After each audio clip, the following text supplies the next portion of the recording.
Hello everyone, I'm Metis Balaska, and welcome back to Arcadia Fallen. A lot of some interesting stuff happened, and as it turns out, my graphics card wasn't completely was kind of too powerful for my power source, so I had to get a new one. And I uh, I did that. It came before the next recording session could come out, and I started working on that Tamamo avatar. Though I haven't worked on it lately because the new chapter of FGO just came out, and it's kind of it's really rough. I'm not gonna lie.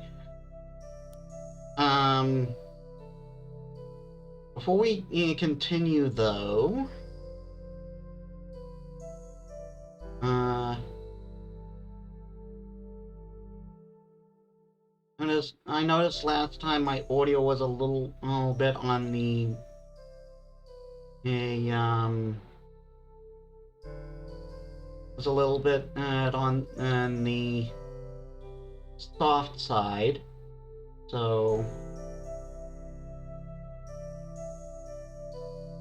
that should do it for output and input. Oh, my microphone, stupid me.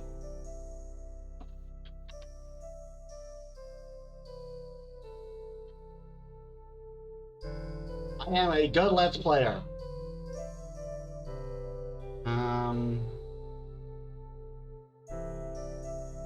Filters.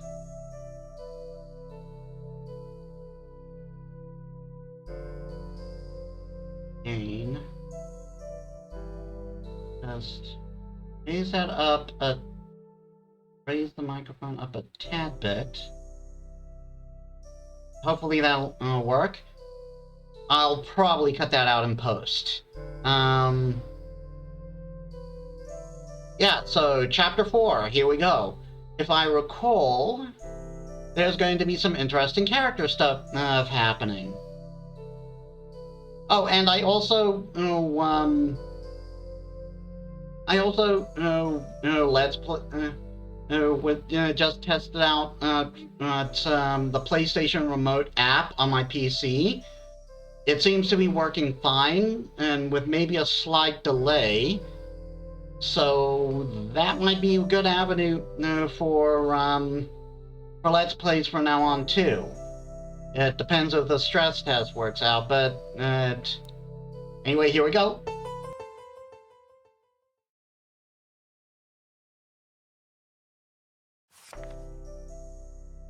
Okay. If I recall, well, there's going to be a lot of character stuff in the there's going to be a lot of character stuff going on here. There's probably also going to be the new. I believe there's also new alchemies we can do right away. But I'm going to save that for the end.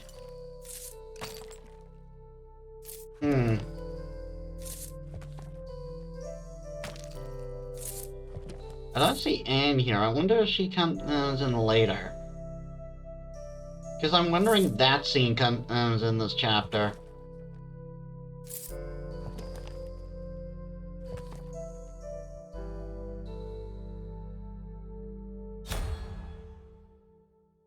Okay, and so it might unlock later. We'll see. We'll see here. So we got find Michael, find Victoria. Remember last chapter we locked in with a romance with Victoria, so we're going to her first.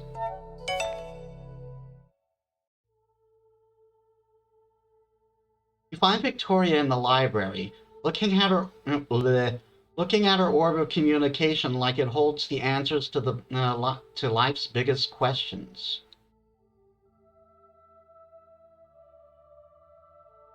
Be careful, you might burn a hole.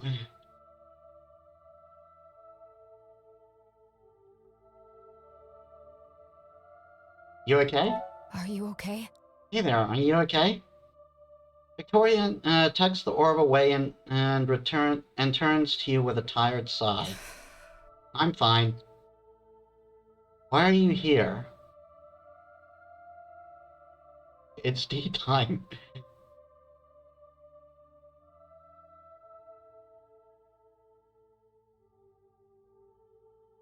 I'm not gonna be suspicious. I think Victoria's proven herself more than trustworthy, despite certain tendencies, aka pulling swords on people, and on occasion failing to do viscerals. I'm still going to do that joke. I wanted to see you. I see. Wanted to see what you were up to. I enjoy your company after all. Victoria blinks and sighs, looking a little embarrassed. This is... Right, sorry, I'm not used to people making social calls. She sighs and looks down at the orb again. This is the first time I ever kept something from the commander. It's unsettling.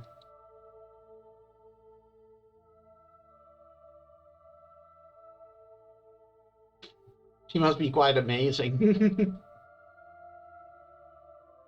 And it's a timid response. You're doing the right thing. Well... You made the right decision. We need to use this moment to take our advantage. Of course, I know that, and I stand by my decision, otherwise we wouldn't be standing here. She'll understand that as well when we are successful. Look. I trust the commander fully. I owe everything to her. She took me in when I had nowhere else to go. Trained me, and gave me a job. A purpose. I will always be indebted to her for that.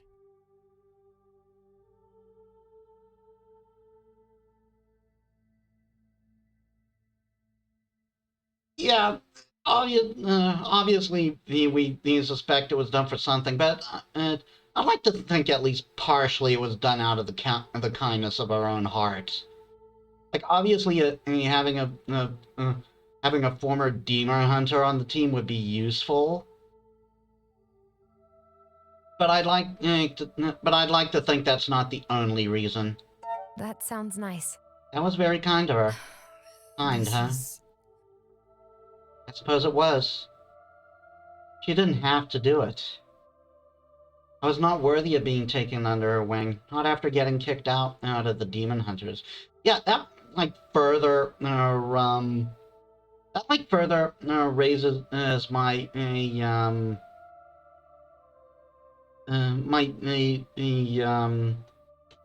what's the word I'm looking for? My theory that that it wasn't just because of her demon hunter training, because she could have taken any former demon hunter and likely one with more experience. But here we are with Victoria, who's experienced, yes, to a degree, but she's a failed demon hunter. She would be like last in line for a pick. And I was not worthy of being under her wing. Look. I was recruited into the hunters at a young age. My family was proud. Demon hunters are revered as heroes all across the north, and I had grown up with the stories as valiant troll slayers and spirit exorcists. The requirements to enter are steep. It's rare that commoners make the cut these days, but I was determined. I went through the training, years upon years of studying. I proved myself worthy and was awarded a blade of my own, the mark of a true demon hunter. Yeah, I think this is where we get. I believe this is definitely where we get Victoria's backstory. What happened? Huh? Victoria looks away with a huff, glaring at the wall. About that. I made a mistake. I ruined a mission by ignoring the rules. Yep, this is definitely it. Just like I'm doing now. It was supposed to be our first real mission, and to officially initiate us as hunters. Two of us were new recruits. We had completed our training together and were so excited to finally prove ourselves. But the demons we were tracking turned out to be a lot more powerful than the scouts had reported. We were losing, and I was forced to make a choice. To save the civilians we were there to protect, or my fellow hunter, my friend. So... How does one make such a choice? Yeah, it is quite the conundrum, isn't it? And like this isn't something as simple as oh, say make one choice, you save one. Make another choice, you save more people. Now, obviously, the more heroic sounding one would be to like save the strangers. Hold on a sec. Sorry, I needed to turn my fan off. It was getting a little chilly. Um,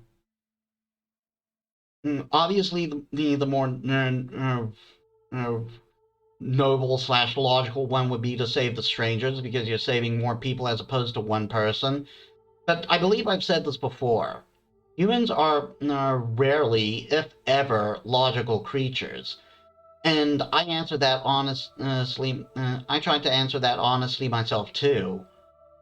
I believe in if I were in the exact same situation and I had such a choice, I would probably save the friend. Actually... Yeah, just like I said, I would probably save the friend. I see. I appreciate the honesty. And to be fair, I won't fault anyone for making that choice. It makes sense. Look. Humans get attached to individuals. How can you possibly care about nameless strangers? Well... But hunters are supposed to be different. Again, not exactly caring, and just like on a knee-jerk reaction, you're likely going to save someone you're close to, unless there's unless there's something really different about you.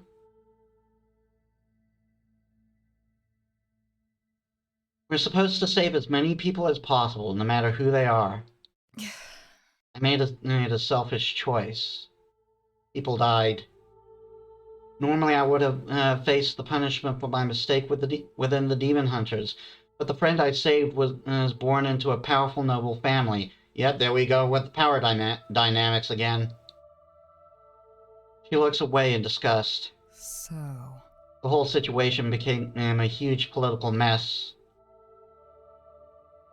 People jumping in to defend me for their own selfish reasons, even though all I wanted was to be judged by my peer, so I could move on. Yeah, I can see what where she's coming from with that. It's like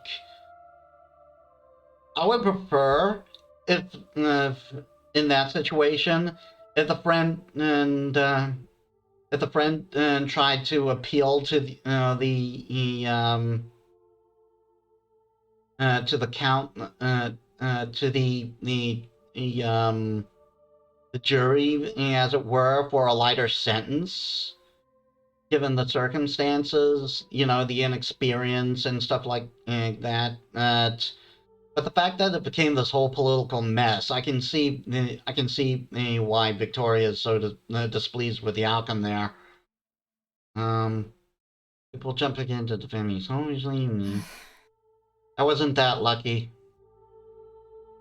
My valiant saviors won their stupid battle, and I was dismissed from the hunters with no punishment. I was disgusted by this display of corruption.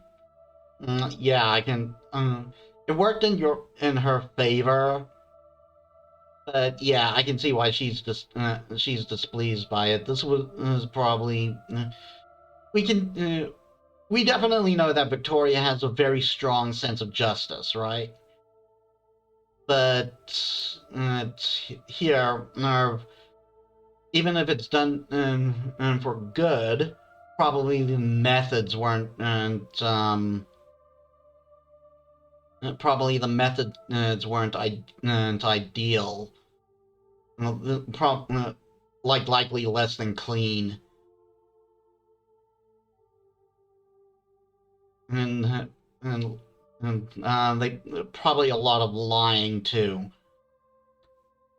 I didn't want to serve in such a place, so I left. Well, Wandering for a time without any purpose, and then I met Alethea.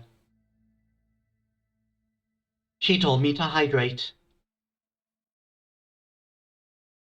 She showed me that there are people within the Empire who care about equal laws for everyone. To me, she's an inspiration for what every knight should be.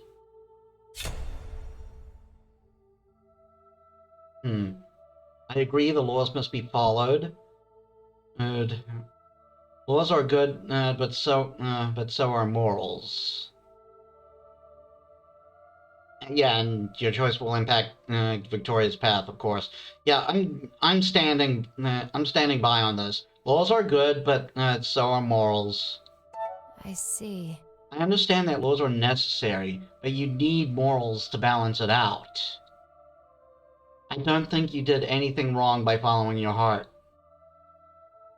You would only have been in the wrong if you hadn't saved anyone at all. Yeah, I do kind of agree with that. Victoria huffs in disgust. I shouldn't be surprised you would look at it that way. Foolish. I know you love me. I can live with that.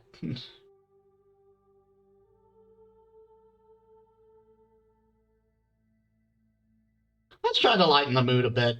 I know you love me. Aw, I love you too.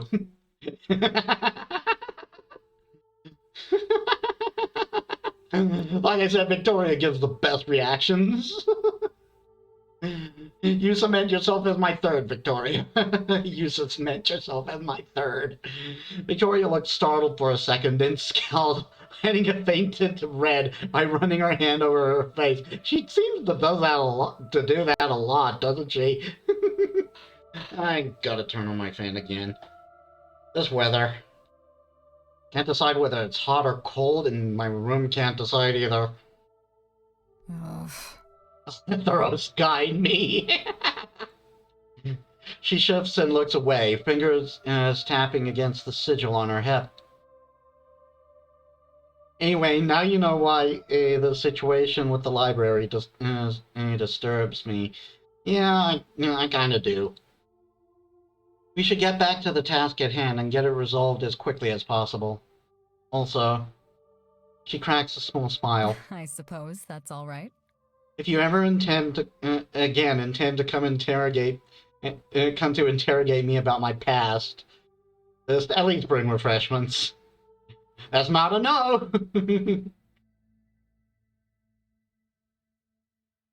I'm flirting. I am flirting. Well, are you asking me out on a dinner date, Victoria? No, that's not. Just forget about it. She stalks off, muttering angrily. Sorry. She stalks off, muttering angrily to herself along the way. My third favorite character, everyone. Best reactions ever. You leave the library. Is something wrong, Victoria? You look like you want to say something. Merely waiting for the gloating to start. Go ahead. Call me a hypocrite. You should know by now, I'm not really the type to revel in others' misfortunes. Which somehow just makes this even more frustrating. I criticized you for going against orders, and now I went and did the same. Just like that time. Victoria, Out of all of us here, you have proved to be the one most capable of dealing with problems with a level head and a calm mind. What happened between you and the hunters, I can't say I understand. But I do know that no matter what we might be facing in the future, I trust you to steer us in a just direction. Anna's right. You really are soft as a jellyfish. You don't say. However, I think I needed to hear some soft wisdom for a change. Thank you, Caden. Anytime. Aw, they're friends. Still no Anne. Maybe she appears after Caden because I know she's still in her workshop.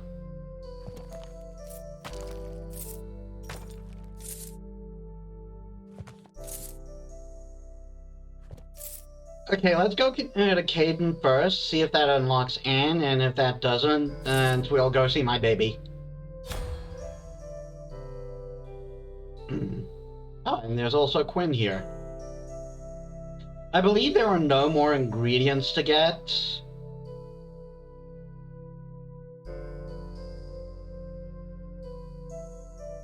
At least I think. Wait for Caden. Sorry, water went down the wrong way. And then I told him, "Sir, that's not a rose." And he... We spent the evening at Quinn's. You've all taken turns keeping an eye on the flower shop. Not that you're keeping much watch at the moment, as Quinn was brewing herbal tea, and the two of you are busy sharing your best weird customer stories. And I was asking him, "Are you really sure?" Because I couldn't come up with a polite way to break to him that the plant smells like farts. And then, what kind of plant smells like farts?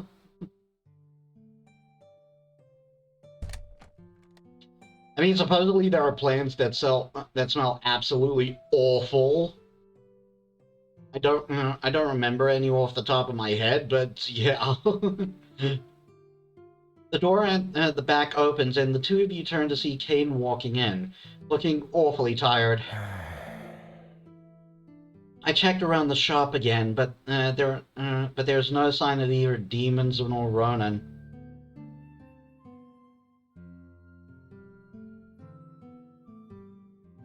You look disappointed. Thank you, Caden. Thank you. Thank you for the help, Caden. Actually... Don't thank me yet. It doesn't mean he hasn't chosen to strike, true? You look like you need something to warm you up. I'll go brew some more tea. Yay, tea! Quinn gives the man a meaningful look, and then goes into the back. Caden leans against the counter with a sigh, and you notice how he seems dimmer than usual.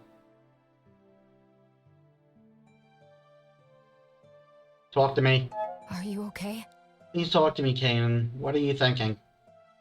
Caden takes a deep breath and lets it out slowly. More of Goldner's men are prowling the streets. Of course they are. Blech. It's getting harder to stay out of sight. You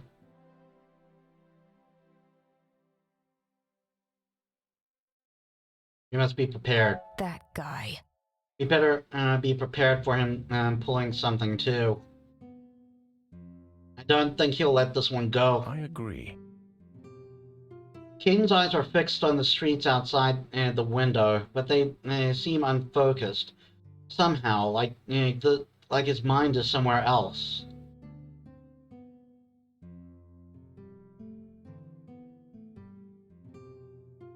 Don't leave me in suspense. There's something else, isn't there? Caden. You know you can trust me, right, Caden? I don't mind listening if you have something on your mind. I see. I know. These are just pointless musings, though. No. Seeing the library and hearing Michael's story, it got me thinking. When we met him, and Michael said that your people had destroyed their own historical records, I didn't believe him. I don't understand. Such a thing would be unheard of in our society, yet I cannot deny the evidence when it's presented to me. Yeah, let's not get into that. I've never really given much thought to how precious my people's collection is.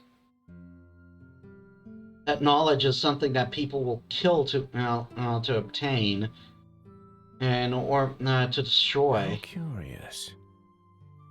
I suppose I've gathered a found respect for my elders, who have worked so hard to preserve our history, even if I still don't agree with their apathetic view of the outside world.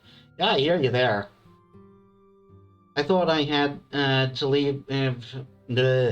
I thought I had to leave to change history, but the act of preserving what came before, that too can be used to change what it is to be. That is true. Like I said before, those who don't learn from history are doomed to repeat it. My voice is breaking again.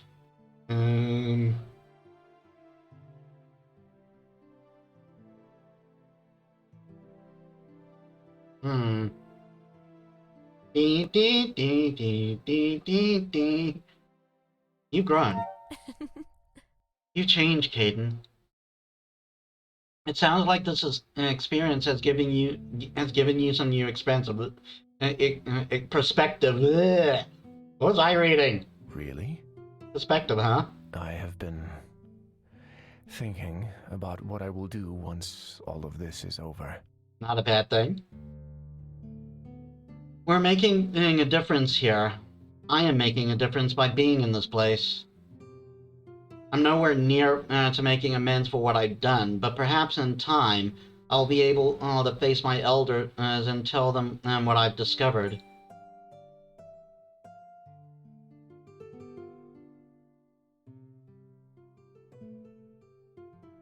What are you planning? I wonder. It sounds like you're planning something. Well, You could say that. look, If we succeed in preventing Ronan's plans from coming to fruition, then things will continue as per usual. My people won't know about the disaster. My people won't know about the disaster that their apathy almost permitted. We can't keep living with blinders on until the successful disaster wakes us up from our slumber. Yeah, that is true. I totally agree with you, Caden. Prepare for the worst before it happens. Then when it turns out it's not, then if it even turns out it's not the worst, the damage may be reduced, and you can adjust. It is my duty, I believe, to wake them up. Oh, Lord time. What do you want to do? So, Now you're talking about duty again. But what is it that you want, Caden? Besides hydration. how curious. What I want, huh? This time I've spent with you all, despite the hardships, I've never felt so alive. I've always had the desire to explore, to travel and learn about the world. Things up here are so exciting. They change and shift, and I feel like my actions have an actual impact. But that's all the more reason for me to return. My people deserve to know this as well. What will happen if you return? I wonder.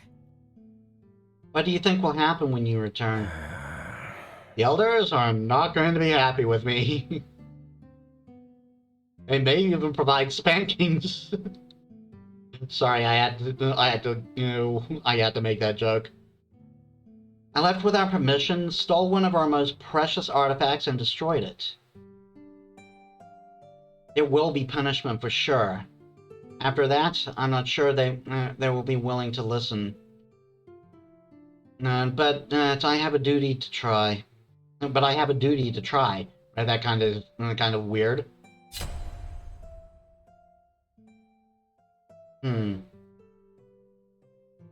Yeah, he doesn't have to please him, but do what you feel is right. About that. I believe you can change their minds.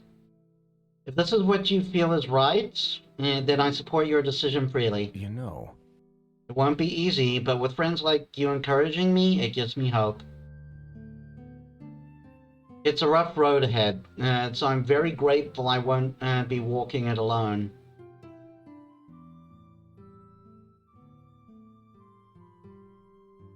Yeah, I think now would be a good time to lighten the mood a bit. So... Just don't forget me when you go on to become some huge hero back home.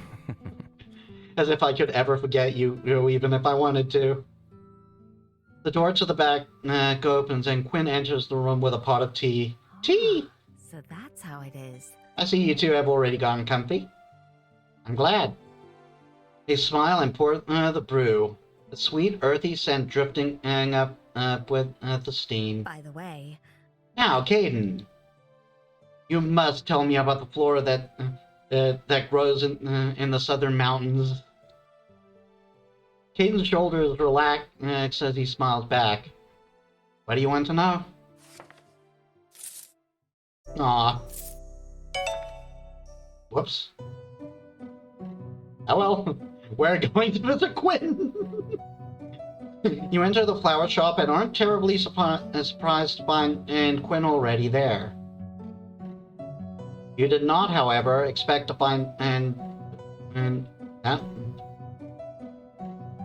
I think I read Quinn instead of Anne. Again, a log would have helped. Just something to keep in mind and for future reference, Galdra. You did not, however, expect to find her and Quinn arguing. I just don't understand why you are being so stubborn. Oh boy. The shop will be fine if you leave for a couple of days. I'll even water the plants for you. While I would love to see you try your hand at gardening, Anne, this isn't just about the plants, and you know that. I can't believe this. Obviously. This is about your safety. Staying here is a huge risk to you, so why? Because I'm not like you. I'm not gonna run away as soon as an obstacle presents itself. Ooh. Anne looks struck, and Quinn winces. And I'm sorry. That was uncalled for. Yeah, it kind of was. You don't usually expect Quinn to be so mean. Obviously, she didn't. She wasn't trying to be mean. She just blew up.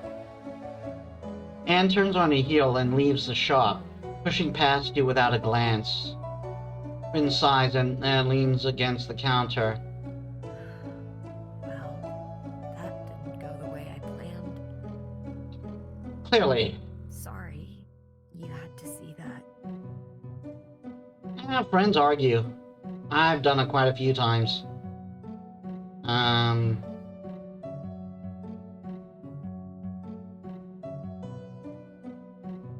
Sorry, I didn't mean to eavesdrop. I'm sorry. I didn't mean to eavesdrop on that. Oh, I can't fault you for walking in on such a public row.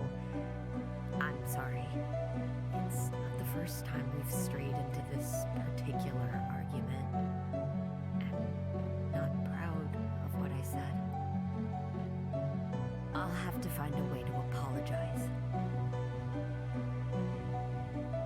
The audio seemed a little low there. That's weird. You argue a lot? So... You and Anne argue a lot?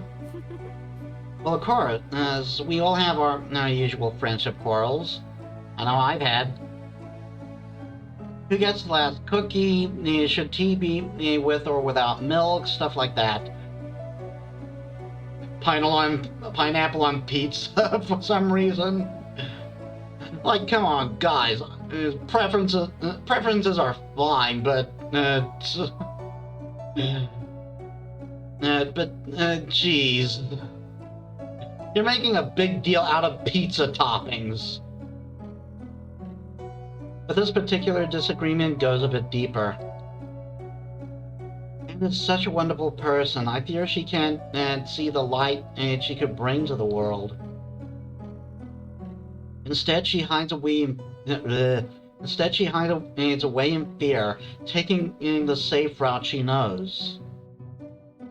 She has her reasons, and it isn't up to me or anyone else to decide what she does with her life. But Alethros' mercy, that doesn't change the fact that sometimes I just want to grab her by the neck and throw her out to the light, in the light where she belongs. Her reasons? About that. You mentioned Anne has her reasons for shying away from the world. Actually, I understand your curiosity, but it really isn't my place to tell her story. I'm sure she'll tell you herself whenever she's ready. Oh, she will. It's coming. How are you coping with all this? Are you okay? I don't mean in the situation at hand. I mean the fact that my voice keeps breaking. How are you handling all of this, Quinn? You look so calm, but this is a demon we're talking about. mess. I'm terrified. No use lying about that. But I trust you, and I trust Anne, even if she doesn't agree with me on this. That is great. It's like, this is actually quite a brave thing she is doing. She's choosing to stay despite the fact that there's danger, and she's scared of that danger. But she trusts us enough that that it gives her comfort. It gives her strength.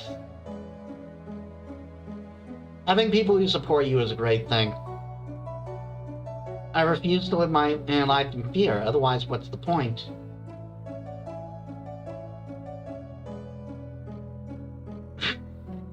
Okay, so just things to advance. How can I help? About that. Is there anything I can help to protect the shop and yourself? I have to say, Elizabeth might know some handy potions. Oh, yes. So this is probably how we unlock the new potions. So I'd certainly ask her if you're... I'd certainly ask her if you haven't already. Though I think your past encounters with these foes has shown that and that if they really want to come inside, it's difficult to keep them out. That's true. Experimental potion making.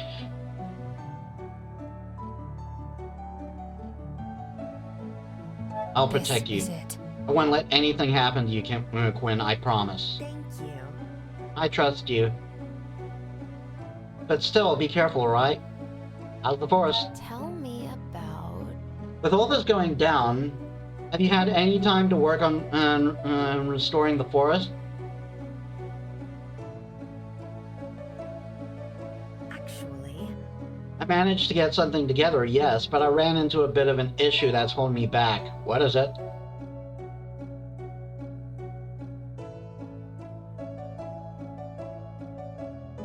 What kind of issue? I need for it to rain. You see, the nutrients in the soil aren't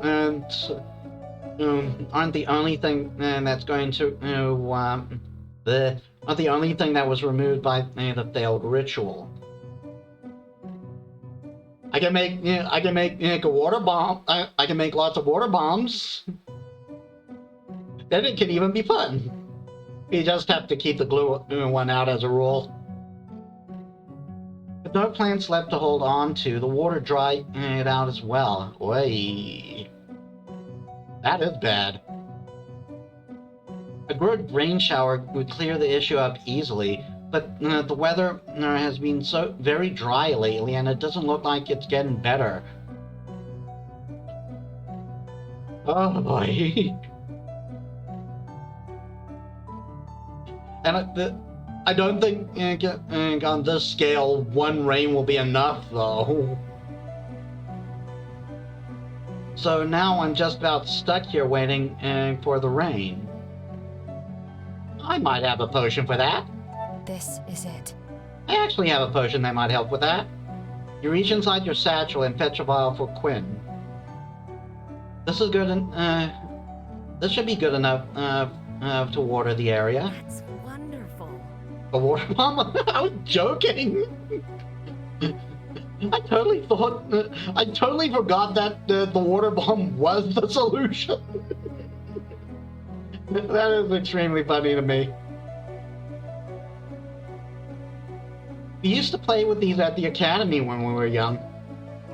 The professors would get so mad. How did I forget?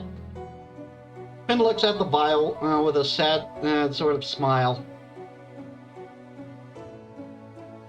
Just be sure not to make a glue one. You were a delinquent?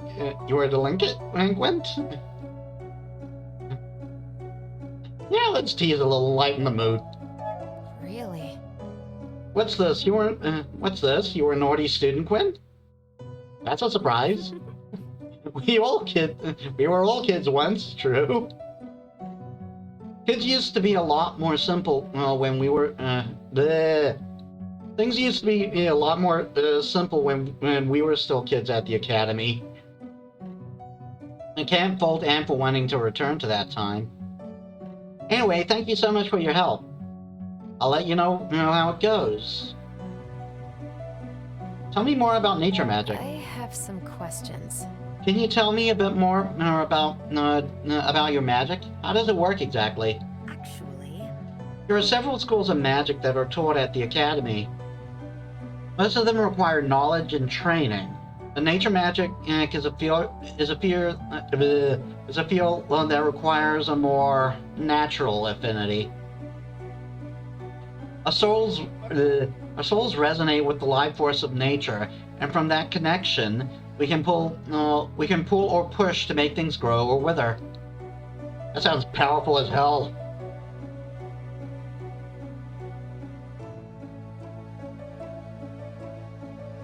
So that sounds like poison ivy type stuff. You know what I mean? There aren't that many of us, and we who exist usually live a more solitary lifestyle away from our peers, preferring the company of nature rather than other people. Poison ivy is a nature mage, confirmed. I'm kidding. I know about the whole metahuman thing.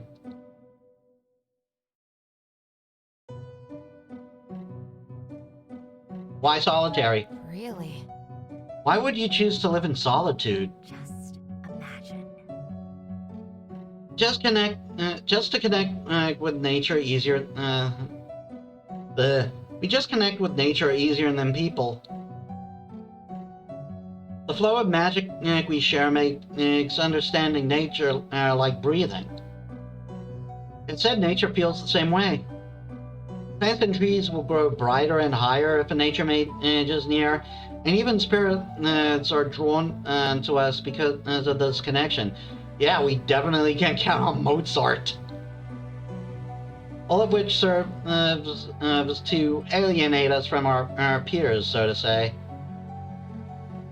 What other schools are there? Tell me about... What are the other schools of magic? Did you know?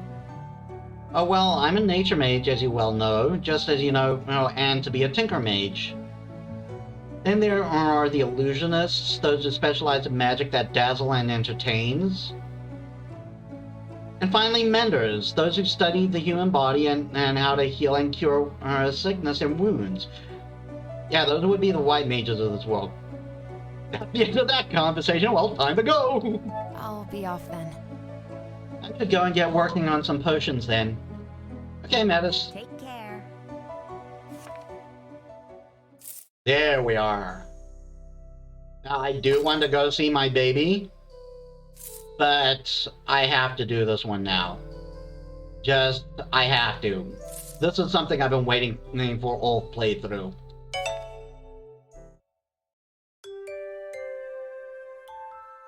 You find Anne hiding away inside her lab, eyes focused intensely on some welding work she's doing.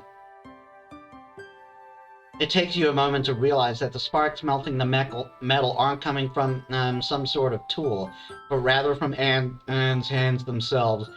Like, it's such a simple thing, but that is such a cool image to me. Ooh. Her gloves are lying on the table, her sleeves rolled up, and her elbow is as yellow magic. Her sleeves rolled up to her elbow as yellow magic crackles like lightning around her pale fingers. I still think they're pretty, shut up. You never noticed them before, but in the bright light, it's easy to make outlines of thick, gnarled scars running up her forearms.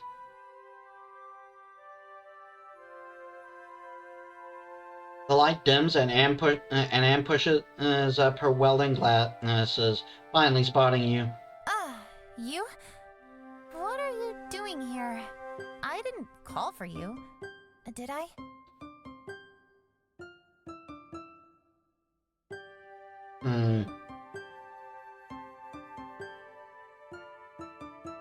I feel so welcome. Now we're going to continue going for the birds of a feather angle. Hi. Anne, what are you working on today? Same thing I'm always working on. Now tell me why you're really here. She deflected that.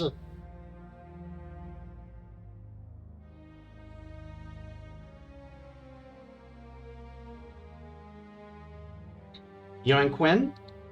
So... You sure you and Quinn are going to be okay? Didn't forget to hydrate? I'm sorry, I didn't mean to pry, but I accidentally overheard you two earlier, so... I'll be fine. Despite voice breaking. It's not the first time we've disagreed on this, and it probably won't be the last. We'll apologize later, eat a bunch of cookies like friends do. At the end of that conversation. Dragon Sword? I wonder... How's your work with the Dragon Sword coming along? Actually... I'm still testing out the material. It reacts very differently to my tools compared to other metals. So far, using magic is the only way to manipulate it. I'll get back to you when I'm ready to start combining this and the Spirit Locket.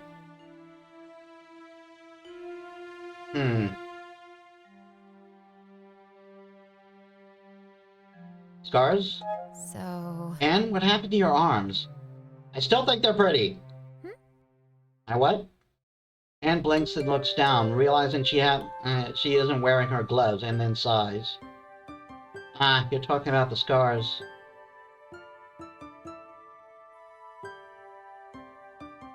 I don't mean to pry. Sorry. Sorry, I didn't mean to pry in your personal affairs. It's alright, I can understand why you would be curious.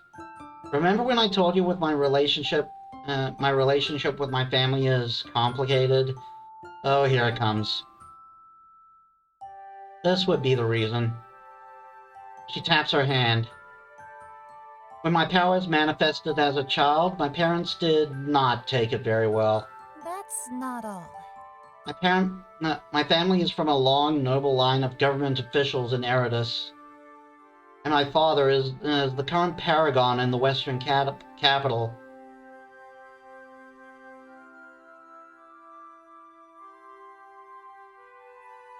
I'm gonna get mad at her for not telling me. Doesn't that make you a princess? Lighten the mood a bit, why not? So...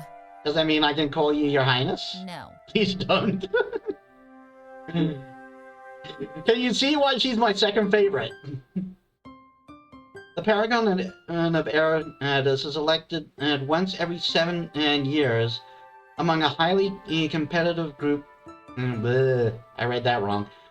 The Paragon of Eridus is elected once every 7 years from among a highly competitive group of noble families. My father was in the midst of his bid. My father was in the midst of his bid for the election when my condition manifested. I don't like that she uses that term.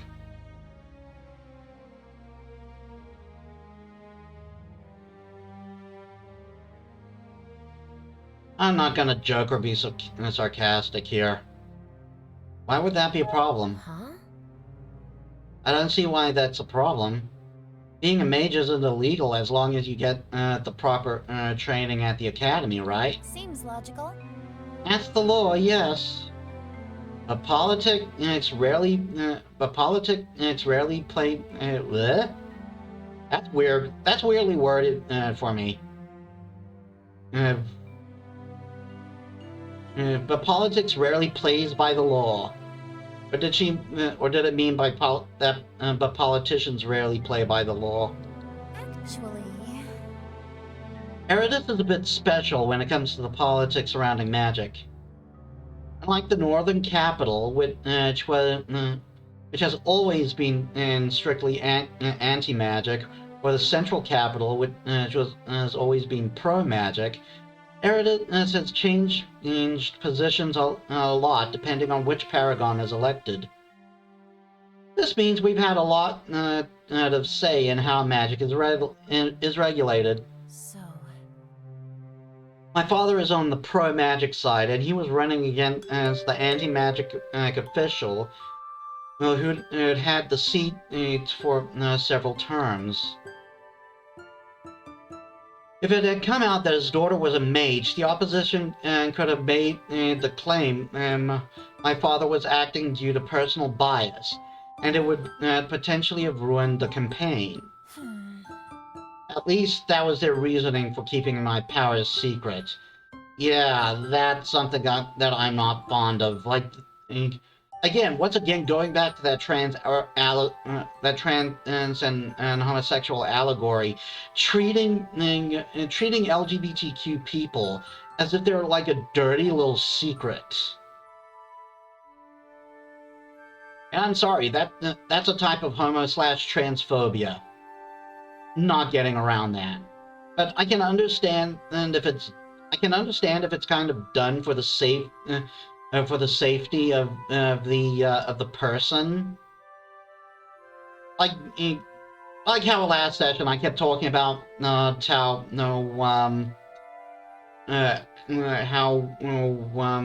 LGBTQ people tend to get attacked just for being LGBTQ and stuff like that. And in several countries, it's actually illegal to be LGBTQ. So I can understand if it's like, I can understand if it's like for their safety. But for something like a political, but treating it like a dirty secret for a political reason like that feels dirty to me. I'm not going to say he's a bad father, but there you go.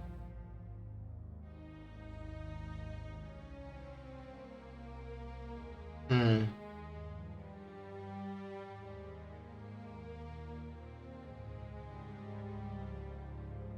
gonna get a bit angry here. I can't believe this. So you're saying the people making the laws were breaking them to get elected? Those hypocrites. That's politics for you. My father believed some months of discomfort for me would be worth it to remove the current paragon from his seat. He could have worked you into the campaign. But I can understand. If his main reason was to keep you safe. And it wasn't that much of a change for me staying inside at first. that's not all. I don't know if it was the stress of the campaign or some sort of paternal instinct kicking in, but my mother got obsessed with the idea of curing me of magic. Here we go. It would be the perfect solution, after all. Get rid of the political problem without having to send her only daughter off to a strange school she knew nothing about. So, It started out innocently enough. She started with buying wards that were supposed to keep magic away from your home. although, But as soon as she was spending all her money hiring different I screwed that up a bit. But soon she was spending all her money hiring different experts who could suppress my abilities. They did all sorts of experiments to try and remove the magic from me. All of it complete theater. They were nothing but a bunch of quacks preying on a desperate woman, after all. That's how I got these scars.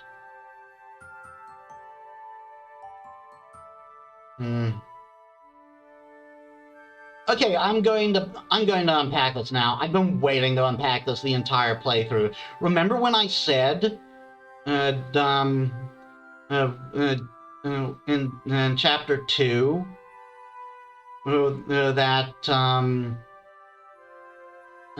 that with how Anne reacted, I got the feeling she was abused. This is what I was talking about right here. This, if you have any doubt that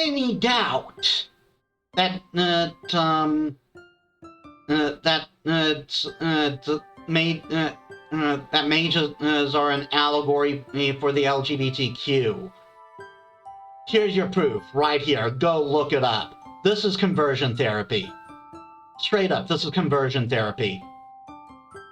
They put her through conversion therapy. For those who don't know, conversion therapy is a quote-unquote process meant to quote-unquote cure you of being trans or gay. And then there's also, like the procedures that are enacted upon intersex people, well, to make them like male or female. Well, and I'm just going to say right now, procedure is is what it may look like, but it's abuse.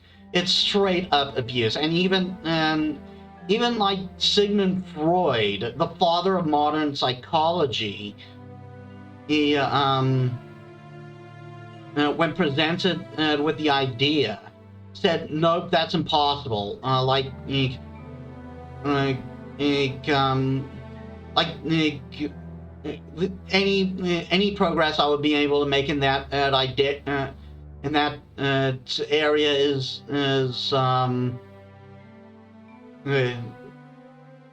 any progress I'd be able to make in that area would be minimal at best.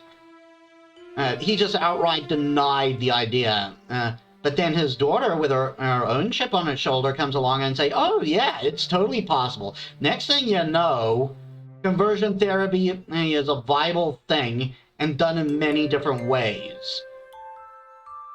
It's like, I'm not going to get into how graphic it can be, partially because I don't remember, partially because I don't think it's good to espouse.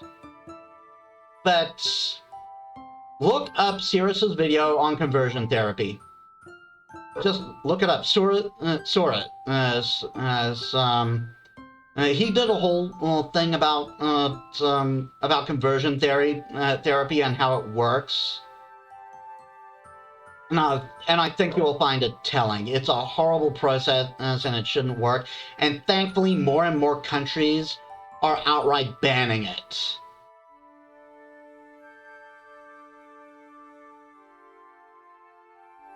So yeah, and I'm not going to say that. I'm not going to say that that Anne's mother was a horrible person for doing this. so I can understand the strain it put their relationship under. I do not feel that. I do not think they left on good terms. But here's what I think. Anne's mother did care. She loved her daughter, but she was misinformed. And it's arguably worse to have transphobia come from misinformation, because it just makes more transphobes and it's people who genuinely care who end up actively hurting their loved ones. So if you're going to learn about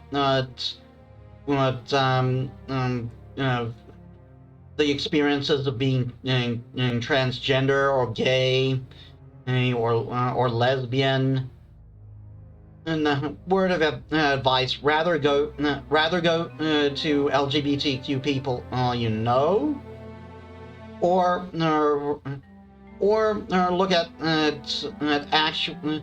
Or look at someone who presents actual scientific information. Because I think you'll find it's quite telling that actual science says, yes, this is a thing. Anyway, yeah, I'm rambling.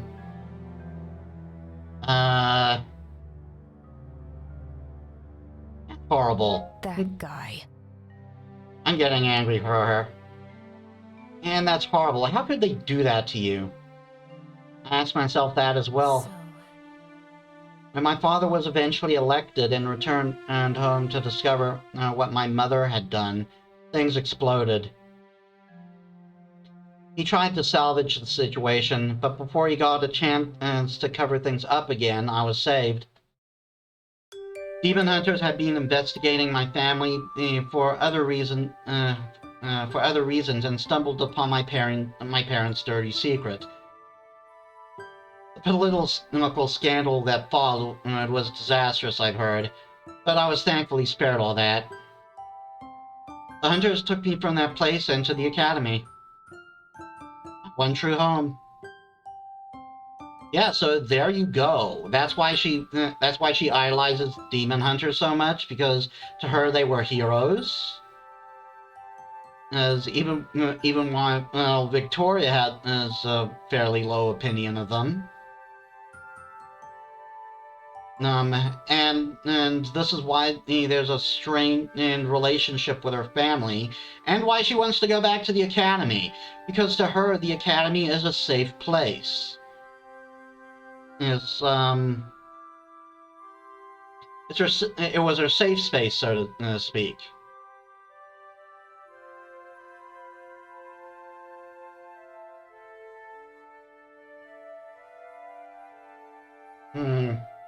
Continue the streak of being angry, or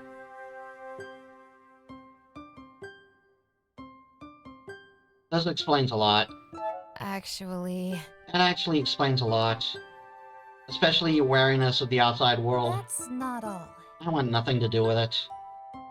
If my parents had just been some fairy tale villains who hurt me out of malice, it would be much easier to dismiss my experience as an outlier. But it is the system that allowed that I cannot forgive. Can't believe this. I was mad at the world for treating people like me like we were monsters to be feared. I resented my parents for their fear, their ignorance, and their ignorance to actually trust some crooked loony over the medical professionals I knew they had access to. The allegories continue. And I hated that man, that expert, who was just a glorified salesman, living high on the fears of the desperate, selling cures and solutions with lies and deceit. I never wanted to return to that place, to that world. So, That's why Quinn and I never seem to agree with. never seem to agree on this. They want to believe. Believe there's good in everything. I know that everyone has the potential to act like a monster. It's Life at the just- Academy is so much simpler. There's none of that political theater, just experts, real experts, pouring their hearts into the pursuit of new knowledge. Teaching people to be critical, to be curious, to never stop asking questions. The world outside will never come close to that.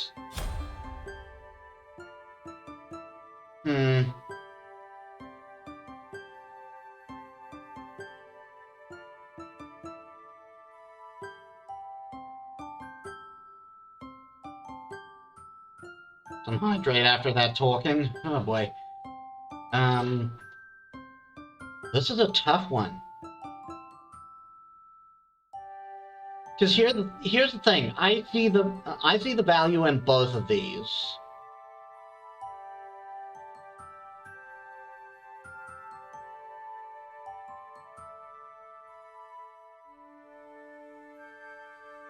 Like, if you don't feel it's safe, you're in perfect rights to be in your to be in a safe place.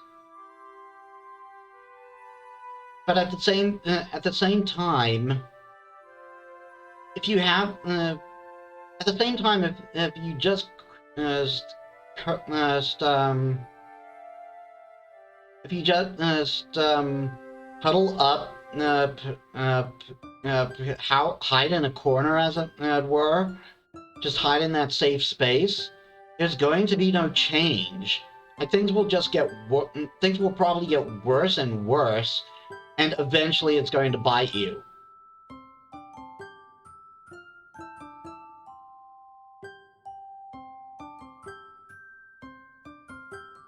So I didn't do this one in my first playthrough. At the same time, I'm still going to choose this, because here's the thing: I think Anne is one of those people who can make a difference, and I think she has if she has enough strong pillars, she'll be safe enough while making those changes. So I am going to say the world outside needs you. About that. I won't say the world is perfect, far from it. But if people like you just turn your back on it, then it will never change. These people you hate so much will just continue unopposed, hurting even more people. Is that really what you want? Yes. I think I've made it quite clear that I don't care about anyone outside the Academy.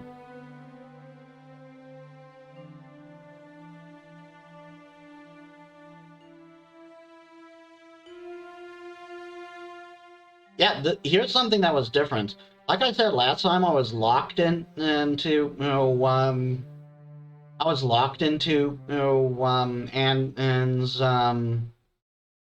Anne's romance, and in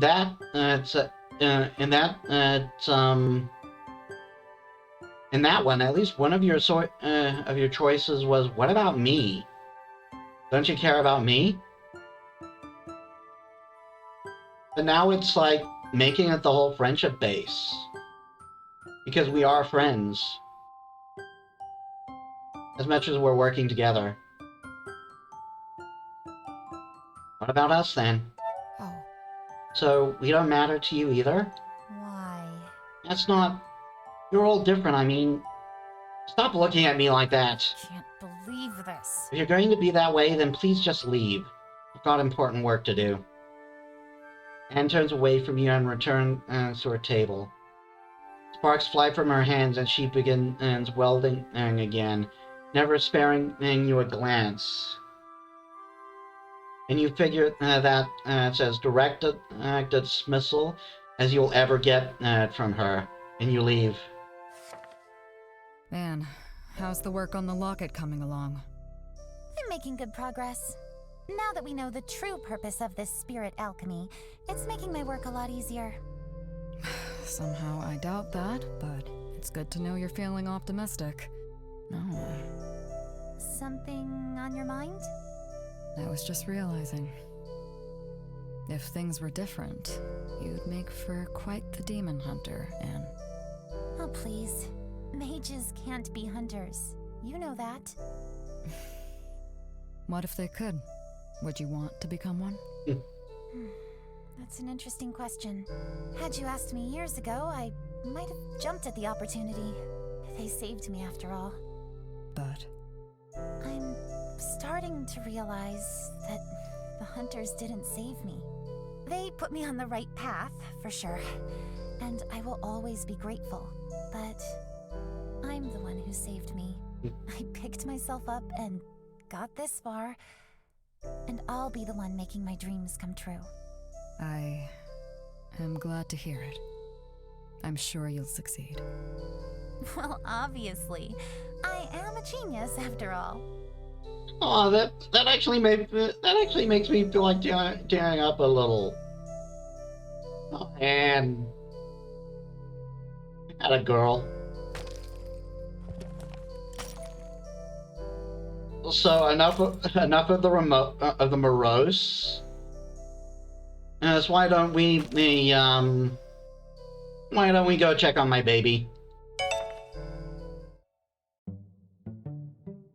So, you're really going to trap Ronan this time around? That's the plan. And afterwards, we're going to find a way to bring him back to the way he was. That's amazing, Mime. I never thought it would be a spirit who'd end up helping me get him back. But I'm grateful. You seem to be handling this a lot better already. You don't look scared of me anymore. Well, I'm still a bit scared. But you've been nothing but nice to me, so I really shouldn't be so suspicious. It's just that my brother has always told me to stay far away from spirits. That they're dangerous. He never even let me enter the forest on my own. That seems a bit... I know. I didn't question it growing up, but now I can't help but wonder what made him so afraid. It might have something to do with my parents' death.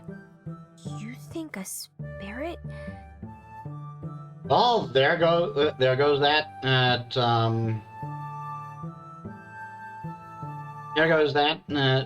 There goes lightening the mood. Ronan never wanted to talk about it, and I was very little, so I can't remember. But it would explain a lot, wouldn't it? Why he hated you all so much. Kim, I'm sorry. Huh? Why are you sorry? Even if it was a spirit who killed my parents, that has nothing to do with you. Talking with you, it's clear that my brother was wrong. Attaboy, Kim. Spirits are a lot like humans. Some are bad, but some are good too. Just because one spirit did a bad thing, doesn't mean that all of you are bad. Good spirits like you shouldn't suffer because some turned bad. That isn't right. Kim... I just noticed the time. I was supposed to pick up a package for the baker. Oh no, I gotta run. See you around, Mime. Spirits are like humans, huh? Yeah, there doesn't seem that much difference.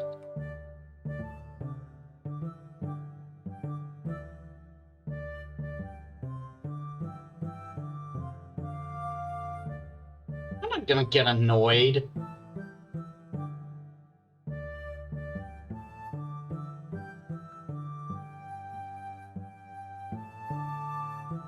You seem to get along. So, You two seem to be getting along. Kim's really nice. It's a bit hard to imagine him and Ronan and being related, actually. Oh no. I was so excited to tell him about our plan, I didn't think to ask about his brother. Mine. Following the plan would be useful. You know, following the plan is the key element of the plan, right, Mine? Come on. That. This is just a minor setback. I'll hunt him down again in no time. Ugh. Crowd's kind of thick now. I'll find him though, don't worry. Oh, my baby. Mime rushes off. Here, Michael. I have something for you. A sweet roll? Mime. I didn't realize I was being such a bad influence on you. I paid for this, unlike some people. It's just, after everything that happened with the library, you look like you could use something to cheer you up a little. Was I really being that transparent? Or perhaps you are more perceptive than I gave you credit for. Huh? Thank you, Mime.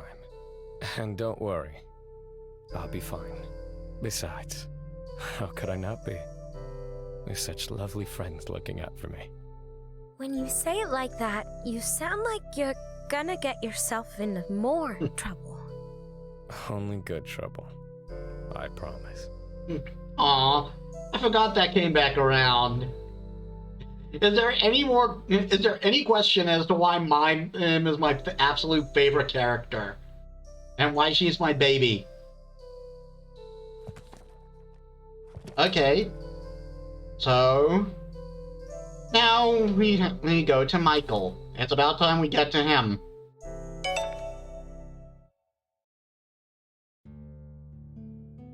You walk down and into the Forgotten Library. I could have just stayed here, but still. It's easier to imagine how the place is once buzzing with life. Archivists walking amongst rows of bookshelves, working on their next big discovery. Now it's quiet, however, save for a single mage sitting on the floor, surrounded by piles of books.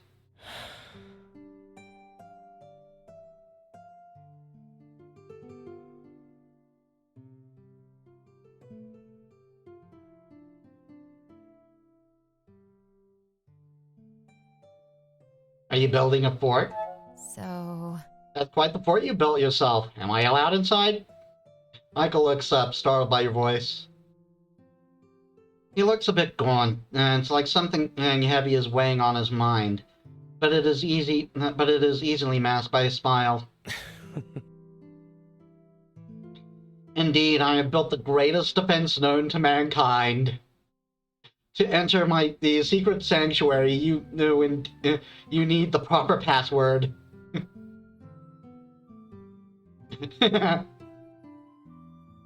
Password?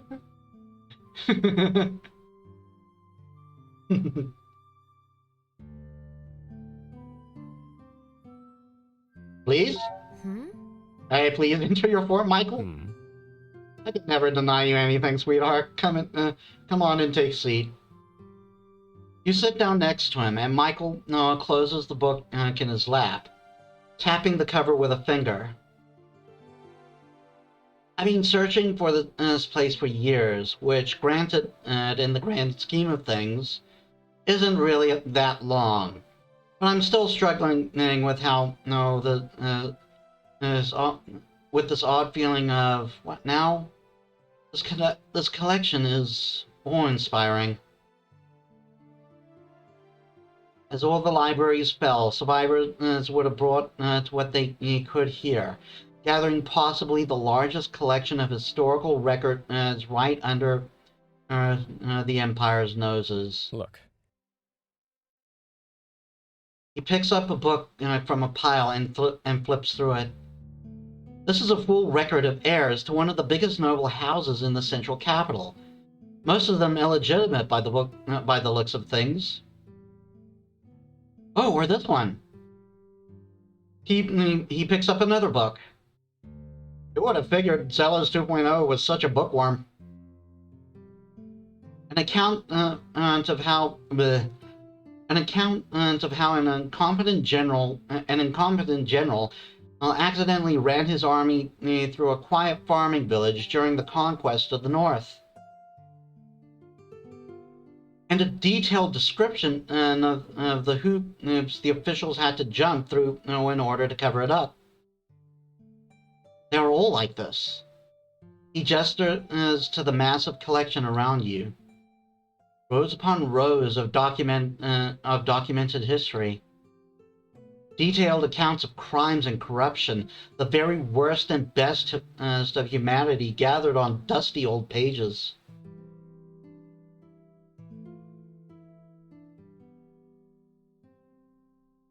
So what happens now? So what happens next? What will you do with it all? Besides breaking your breaking voice? That's the question of the century, isn't it? I could live 1,000 lifetimes and not fully understand everything within this library. I came here to find proof. Something that would reveal the corruption of the Empire. But this?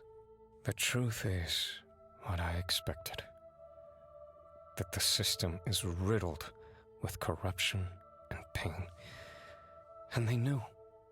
Everyone knew and did nothing. That's a sprite you don't see too often with him.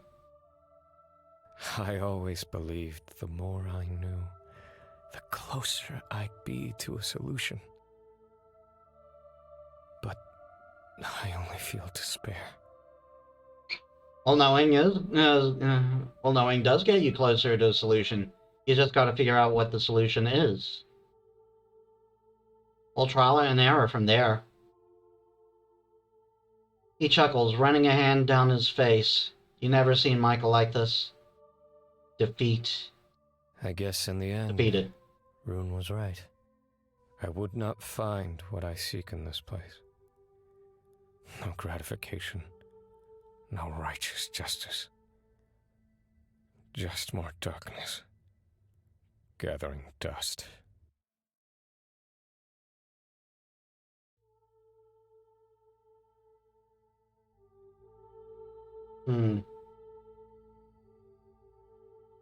This isn't like you. hold on. It isn't like you to give up like this. Oh, how would you know? How well do you actually know me, Metis? We humans tell our children that the world can be changed by heroes. That is a lie. The world isn't easily changed by anyone. History is a loop insistent on repeating itself. Only if you don't learn from it. And once you see that loop, you can either live that life in frustration, screaming at the top of your lungs the truth to the people who don't want to hear it. Or you could just accept the world isn't going to change and move on. Wouldn't that be more frustrating then?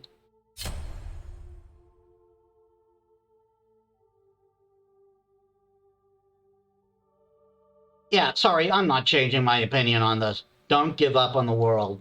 Michael. If you try to carry the world on your shoulders, then of course you're going to collapse under the strain. But that doesn't mean you should just drop everything on the floor instead. You're capable of I am ruining the scene. You are capable of changing things. Everyone is. It might just be a small thing, like saving a single book like in a huge library, but it's still better than doing nothing. Oh, really? Better than doing nothing, huh? He stares at the book in his lap again. One lie. If I could expose just one, then that would be a start. Picking one out of among all this might be a challenge in itself. It will take time.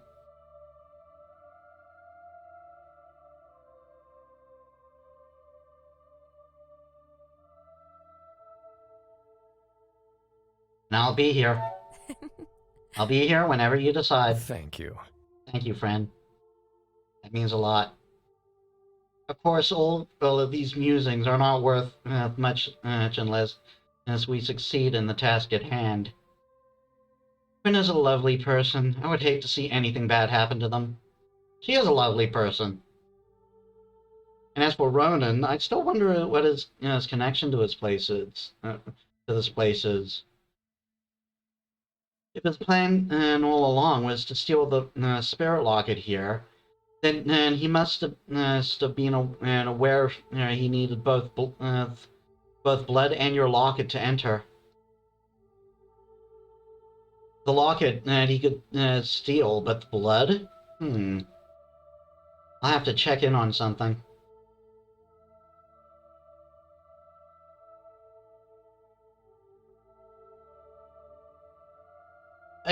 Okay, I should get back as well. Okay. Very well, I should get back to things as well. Let's both do our best, yes? See you around, Metis. He walks off and disappears deep into the library. You leave too. I'm sorry, Michael. I fear I offended you with my previous comments. You? Offensive? Caden, you're about as offensive as free cake with your drink. I'm not sure if that's a good thing. What I mean is, I'm afraid my earlier comments came across as me suggesting you were hiding behind your smile. Well, yes. That is the truth, after all. You... what? I didn't expect you to pick up on it, though. You are more perceptive than I gave you credit for, friend. But why, though? What is it you wish to hide? There are many things in life better handled with a smile, even a fake one. For what it's worth, I usually don't have to do so around you and our other friends. That, I'm glad to hear. Now, you mentioned cake? Picked up on that as well, did you? To the tavern. Lead on, my friend.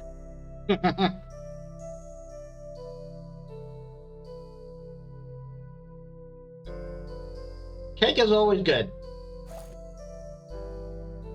Anyway, before we get to that scene and alchemy practice, I am going to save, and I am going to have to leave you guys for just a second. Sorry about that. You know the deal. Okay. Moving on.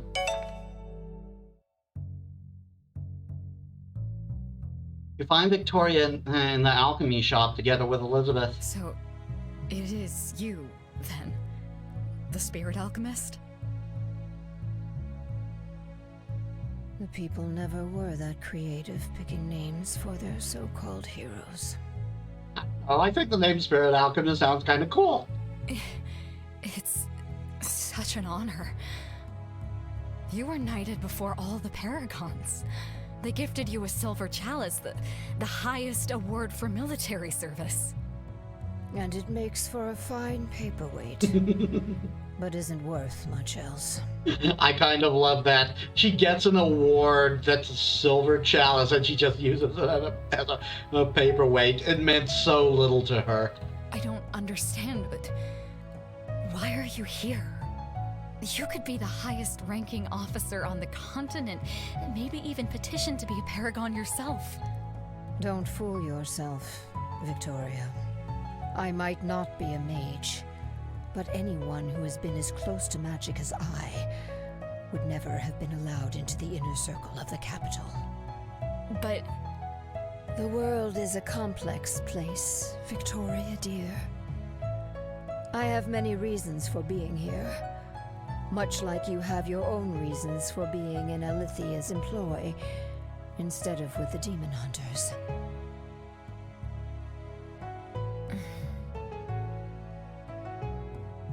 Victoria leaves the shop, shooting you an odd look on her way out. Ah, here for some more training.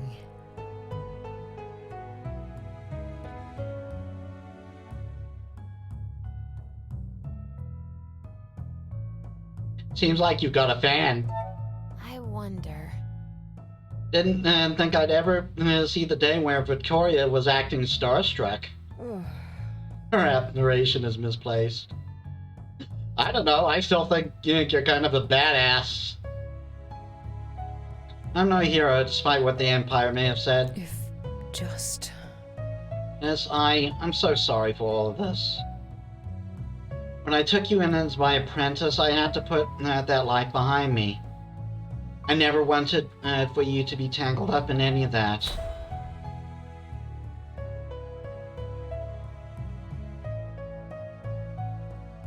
I understand. Okay. You did things you're not proud of. You didn't want to bring it up. It's okay, Elizabeth. I understand. This doesn't change my opinion of you. You're still my teacher. Metis? You're just... Thank you, dear. Your teacher clears her throat and straightens up. Anne tells me that you managed to tap up into the demon and spirits during your fight with Ronan last night. This is good. Your skills have progressed much faster than I could have hoped. With this, you will be able to create potions that are exclusive to a spirit alchemist. Oh boy, we're getting here. I didn't think this was coming yet. I thought this was his next chapter. Though I must warn you, using such volatile energy can be quite dangerous if not handled correctly.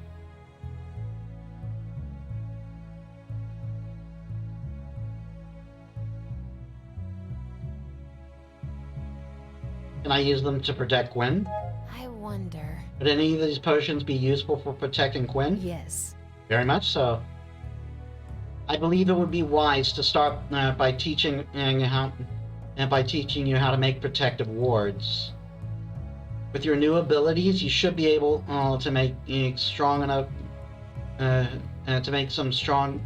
to keep even Ronan at bay.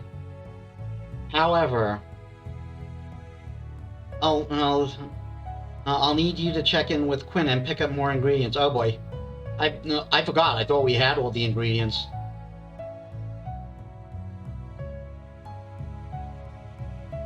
I'll go right away. I'll do it. Okay, I'll go right away. Thank you, dear. Once you return, I'll teach you how to use these new powers of yours. As hopefully without ruining the shop.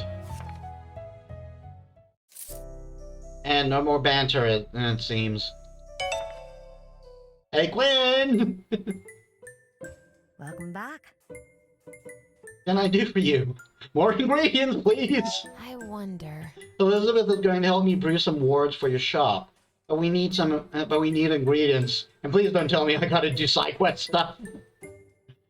Can you help? Oh, you'll love this. Of course, I'll get these for you right away. That should be everything. Here you go. What, no fetch quest? I want to do that. So... You sure I don't have to travel to the mines or deep into the forest for an ingredient you don't have in stock? That has been happening a lot lately, hasn't it? Don't jinx it. Time to go. I'll be off then. I should go and get to work on some potions then. Okay, Metis. Take care. Quinn's such a great character. Alright, back to the potion making. How did it go? Metis, how'd it go? I'm here to practice. I'll do it. Let's brew some potions. Oh yeah, the sunflower. I forgot about that ingredient. And okay. I mentioned before that the volatile ingredients were no longer Babby mode.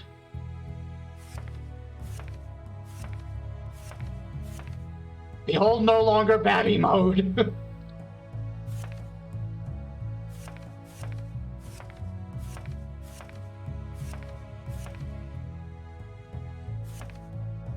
Although I know how those things work now.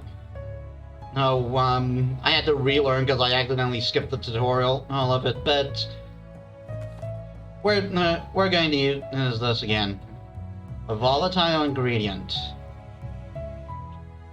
Oh, and by the way, Careful now. placing ingredients in the top wheel will reveal empowered ingredients. Yeah, that's an empowered ingredient.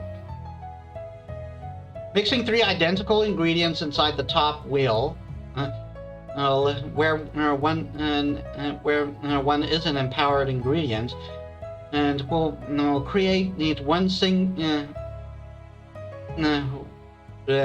3 identical ingredients inside the top wheel, where one is an empowered ingredient, will create one singular ingredient. But be careful when attempting to combine ingredients, as empowered ingredients must remain inside the top wheel to maintain their power. Yeah, I completely didn't read that at all. I kind of skipped through it last time, so I had to refigure it out. But yeah, now see how different it is from in the top wheel compared to the bottoms. We are no longer in baddie mode. Okay, so we want one of these to be volatile. Preferably, we want this one to be volatile. Oh yes, and look at this one now. All volatile.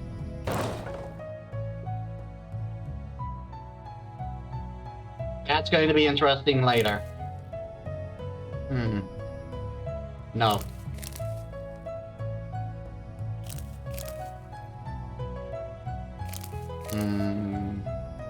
No. That's empowered, not volatile. That's all volatile.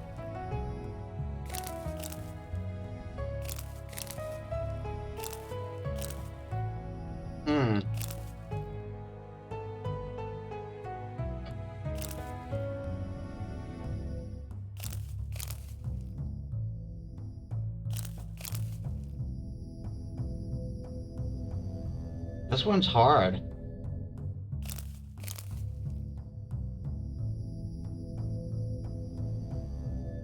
Because it'll just explode with the similar volatile ingredient, right? Unless in this one, the volatile ingredient doesn't have to be a, unless they mean empowered ingredient and not volatile. Oh, that's splendid. Nope.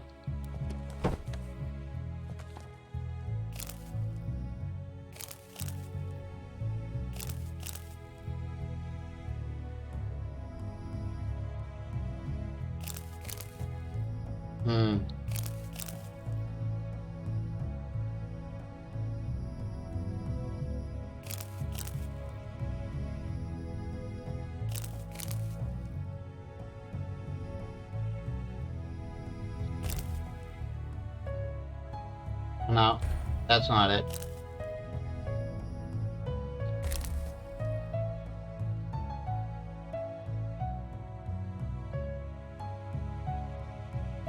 That's not it either.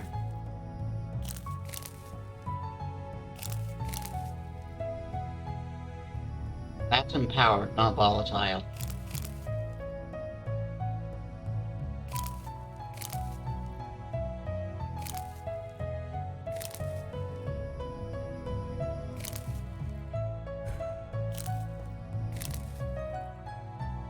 Problem is, that's just gonna explode when we take it to the center, isn't it?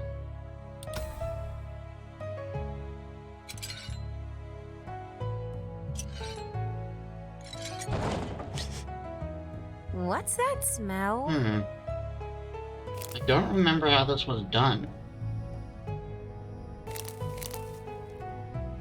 Preferably, we want this to be the volatile ingredient. It's okay for the volatile ingredient to be the same.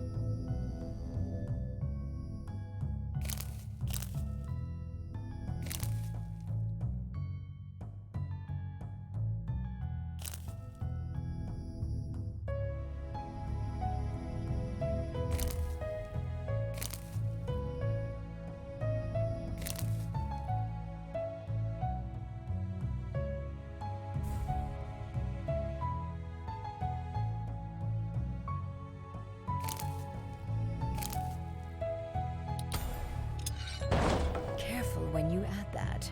My mistake.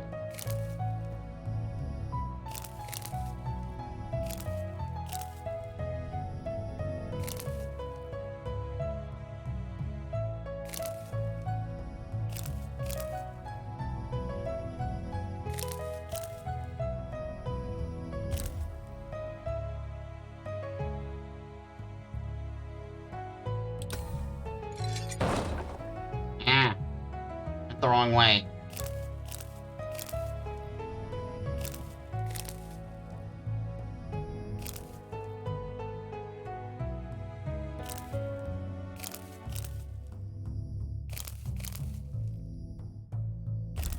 Yeah, no, that's definitely empowered.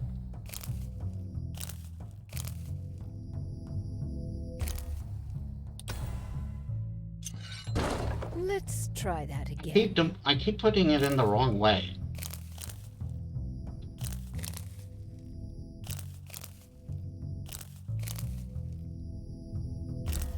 You can see very clearly how bad my memory is.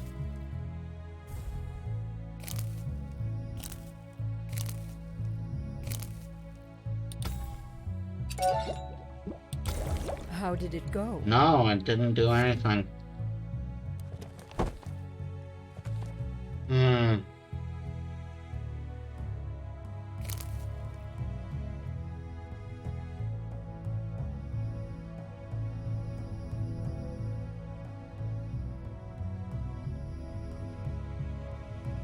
Feels to me like the volatile ingredient has to be that square one. Otherwise, it's not gonna work.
What's that smell?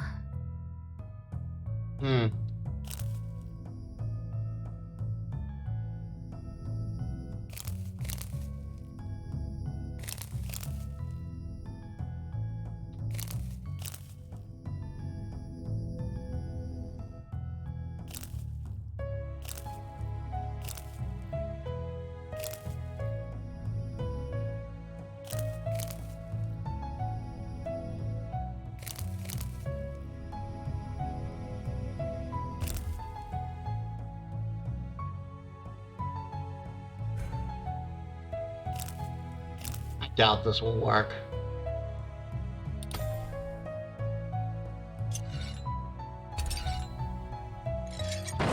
Patience, child. Oh, right, because the empowered ingredient loses its potency.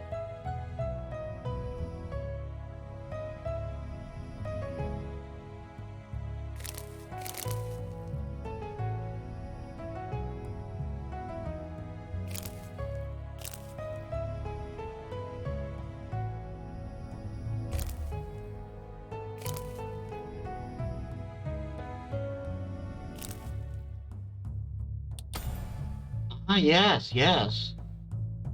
Yeah, that is it. If a volatile ingredient is next to an empowered ingredient, it doesn't explode. Well done. Probably because of the effects. Right, we can totally do this. So, one volatile, one empowered.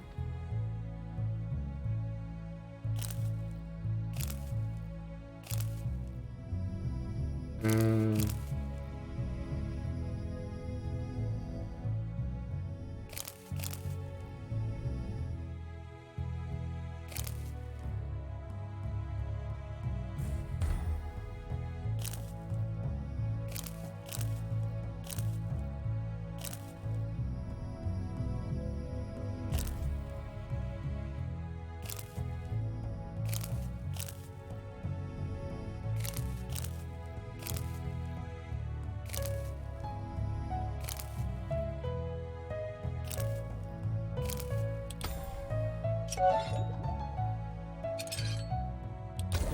How did it go?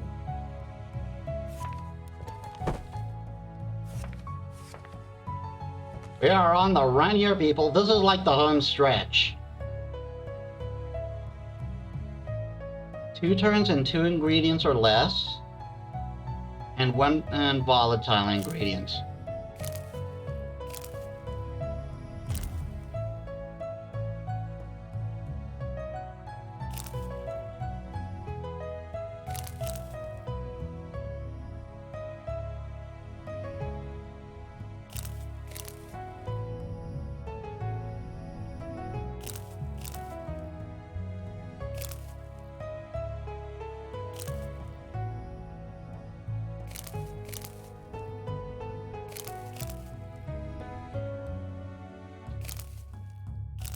Hmm.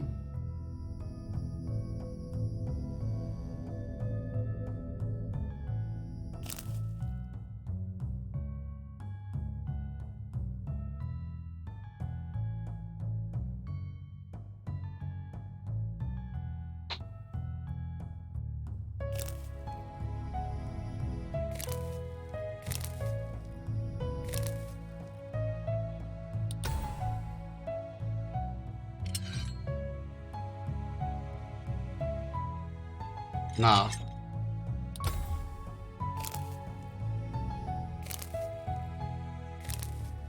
Oh, that's right. No, probably not. Yeah, there. There.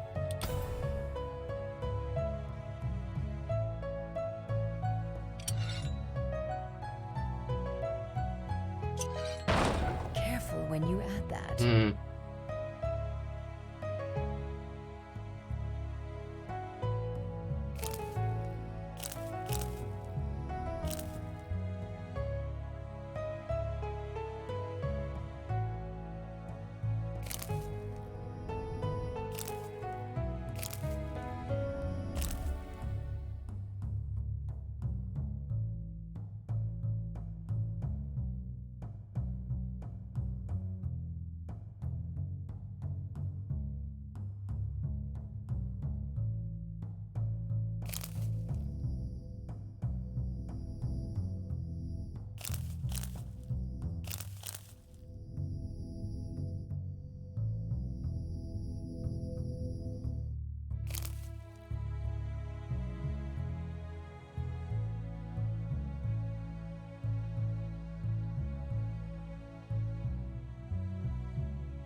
Well done. Okay, yeah, that worked. Now we just need to have the volatile ingredient.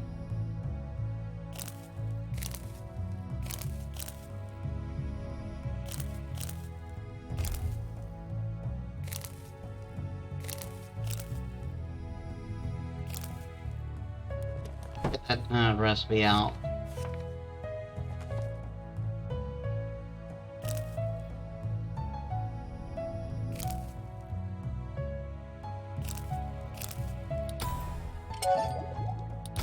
I'm proud of you, dear.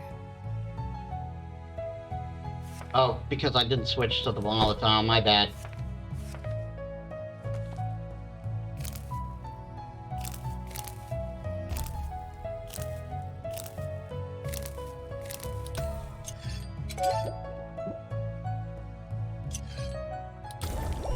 There we are.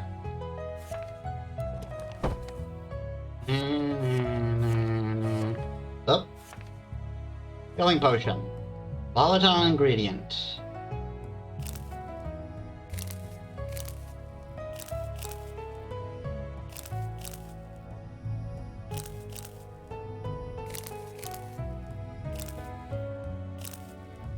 Here we are.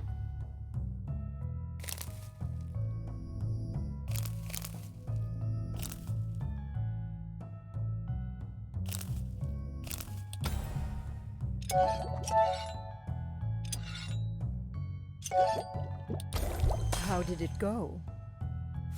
Easy.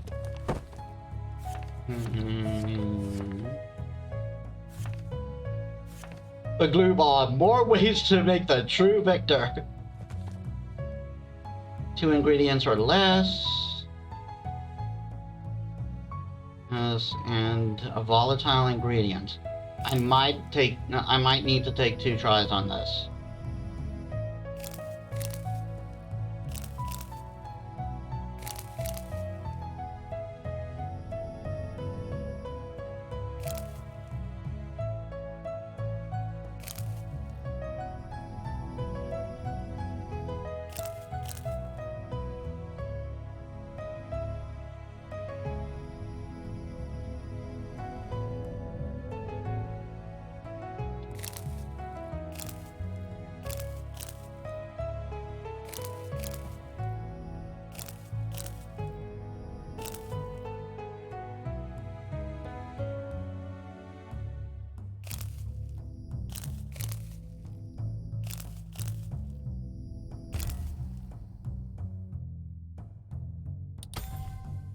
You don't have a turn limit here, so... Oh, this might be bad.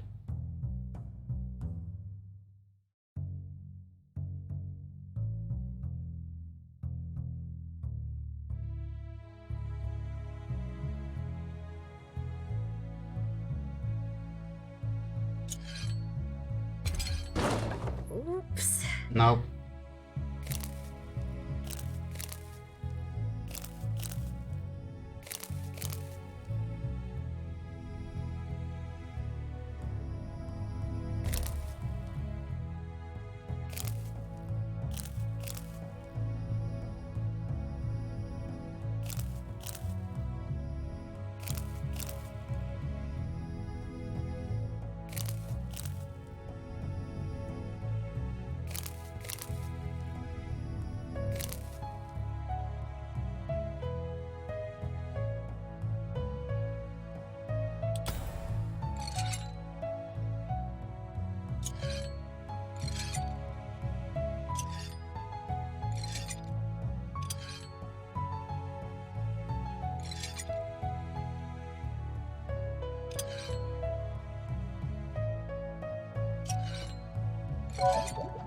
There we are.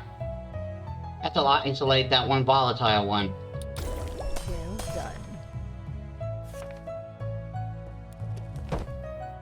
done.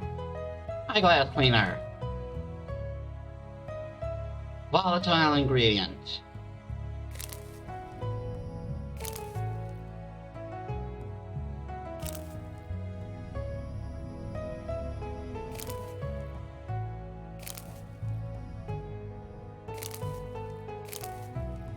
No.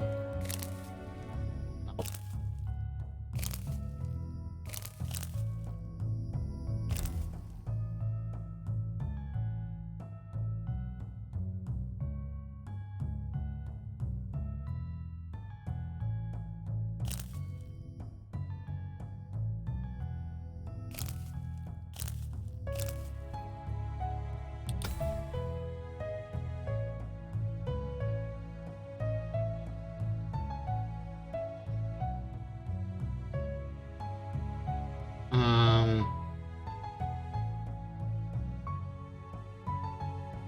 I did a bad.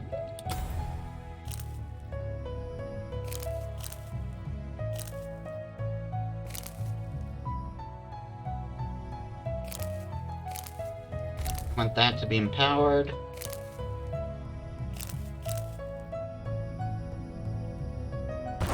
Careful when you add that.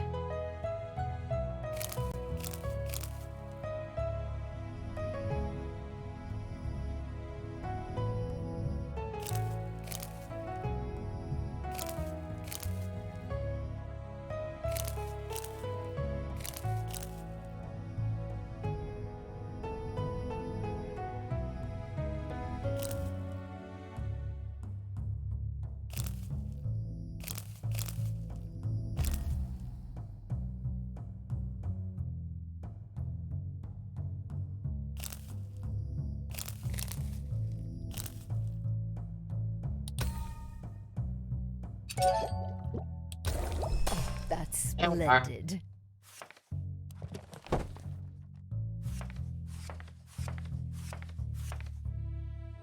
Fertilizer. Volatile ingredient.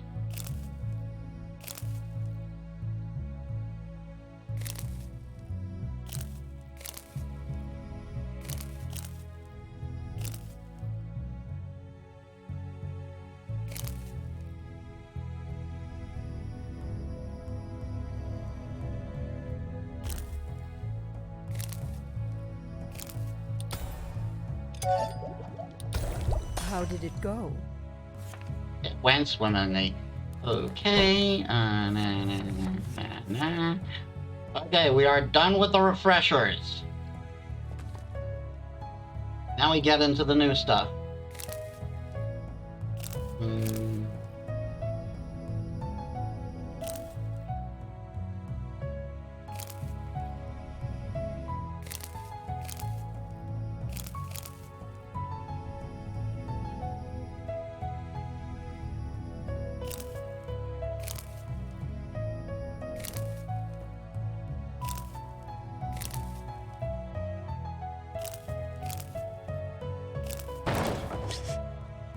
What's that smell?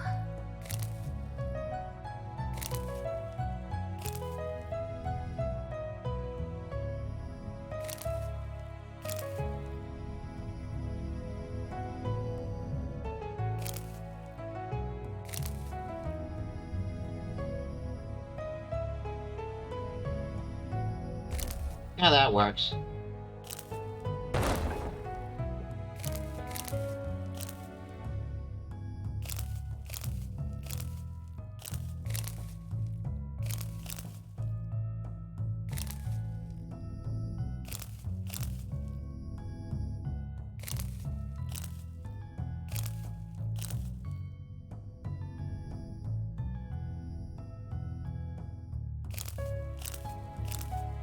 I have an idea. Let's use the one that's all non-volatiles.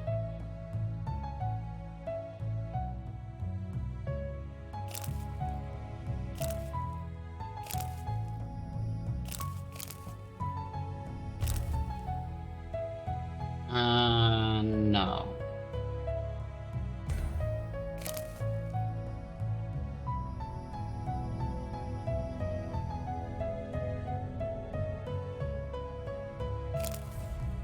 Actually, no.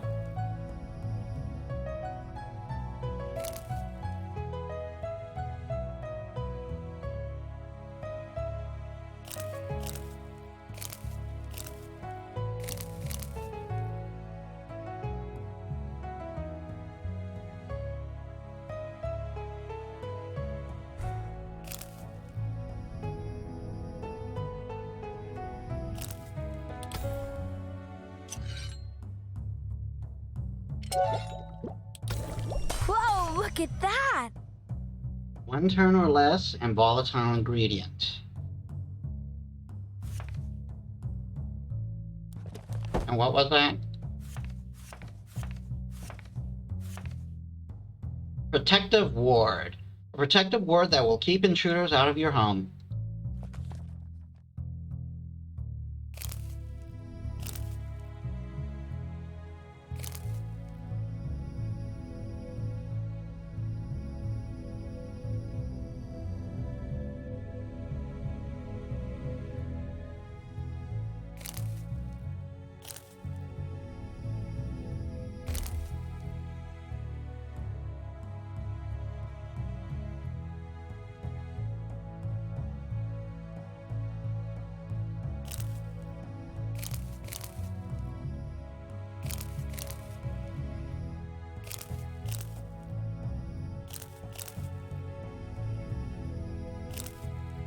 I'm proud of you, dear.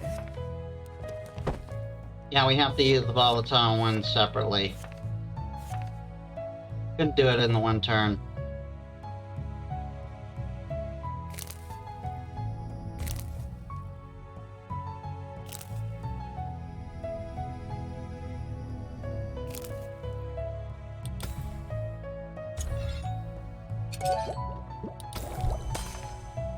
That's fine if the empower ingredient loses its power.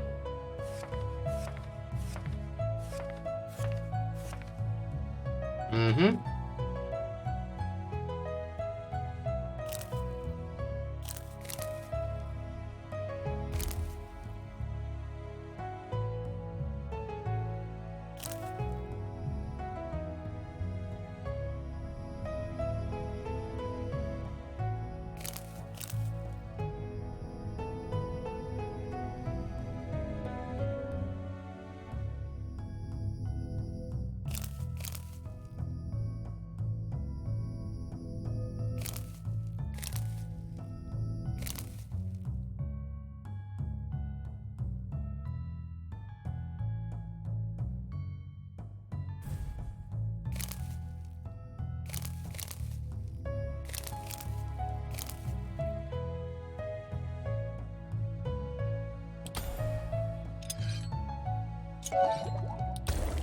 Another discovery! One turn.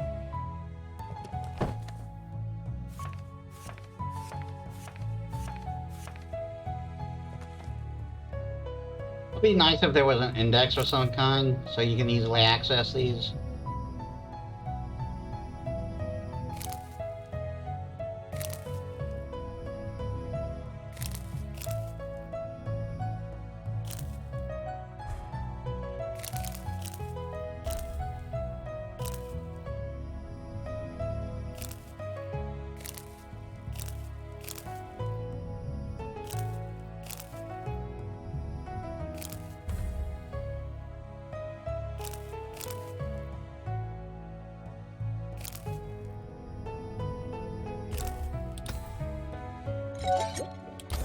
You did it!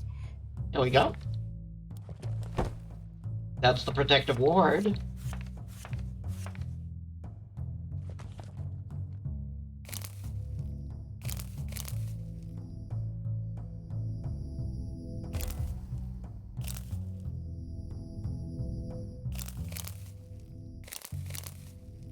There we are.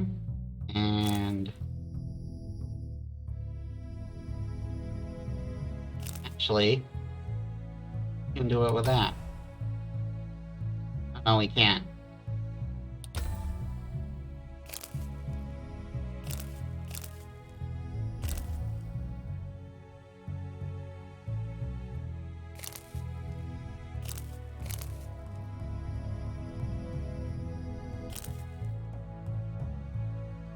Actually, we can.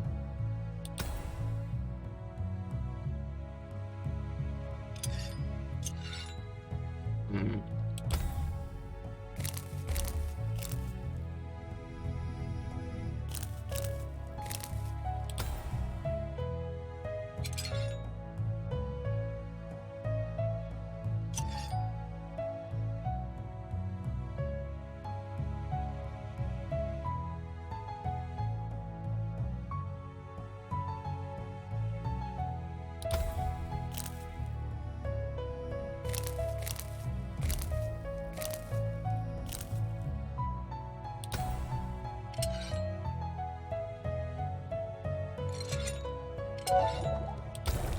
Another discovery! One turn or less.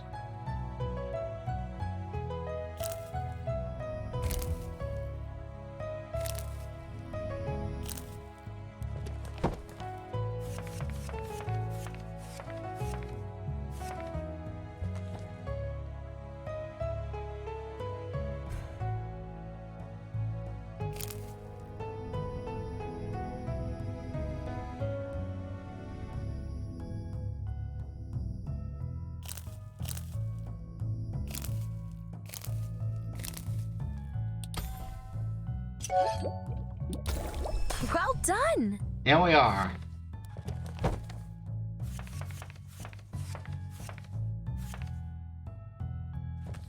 Now you're going to see how these empowered ingredients really work. Okay, we need this one to be empowered. Nope. Yes.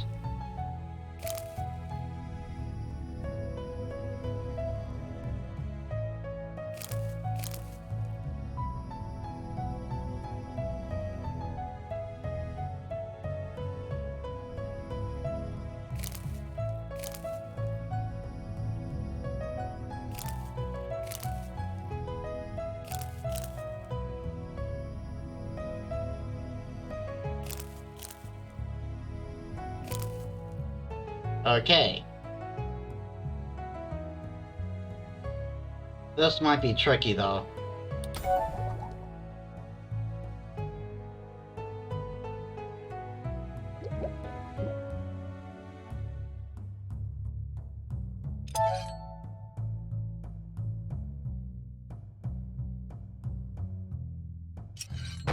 I'll just take a step back. I said it would be tricky.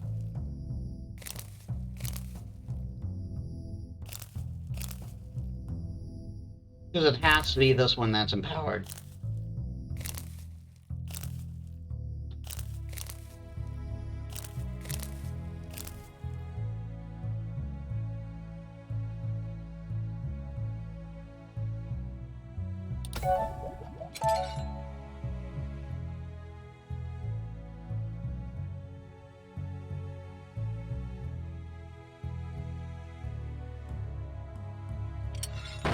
Careful. What's causing that explosion?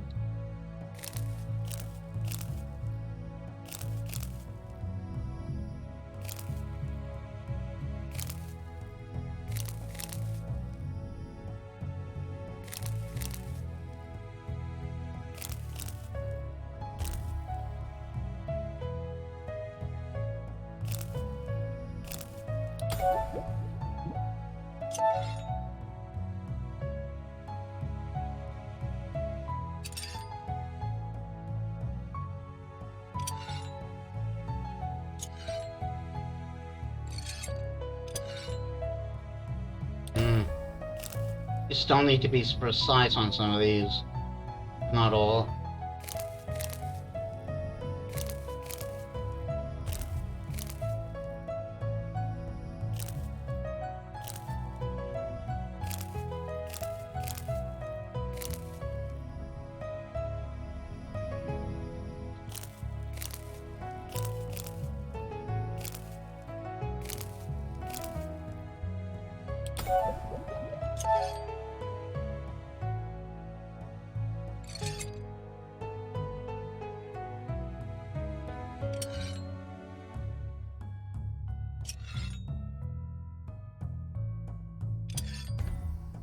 Here we are.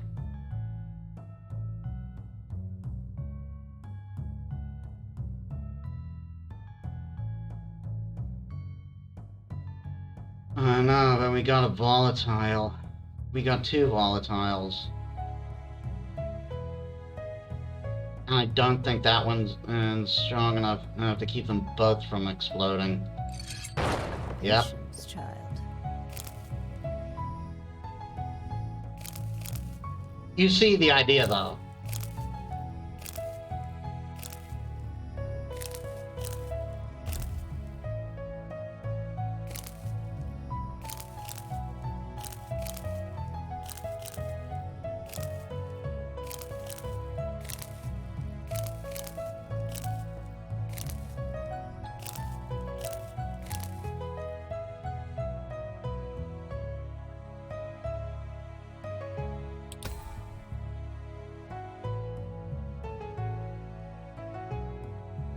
No.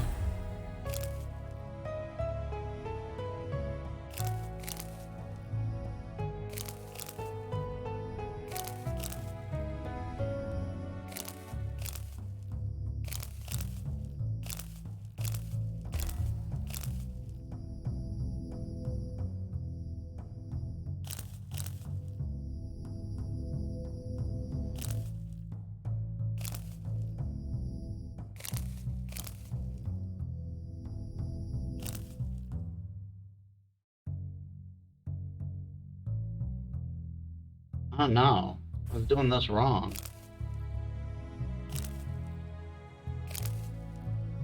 And there we are.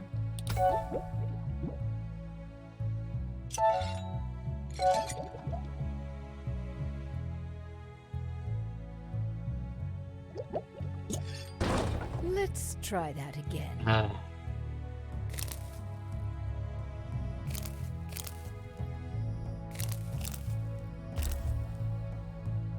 Oh wait, I got one up here.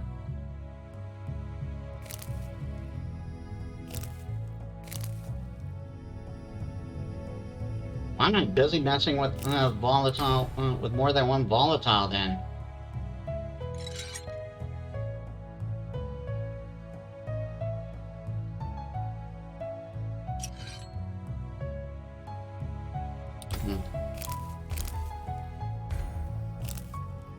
You guys are probably screaming at me.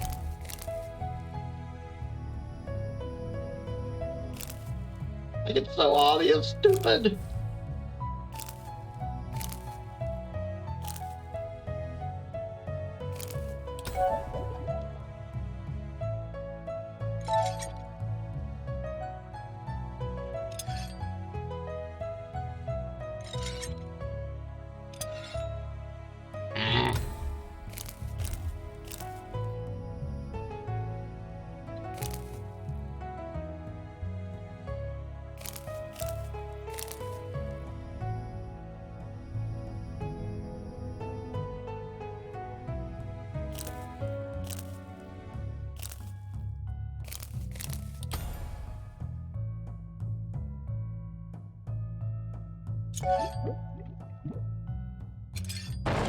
Oops.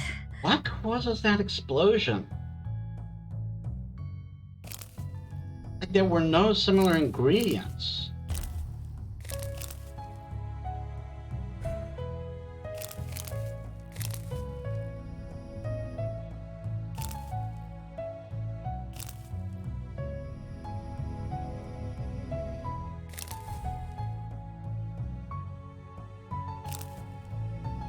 Oh, actually, my bad. And I was actually missing this, which is volatile.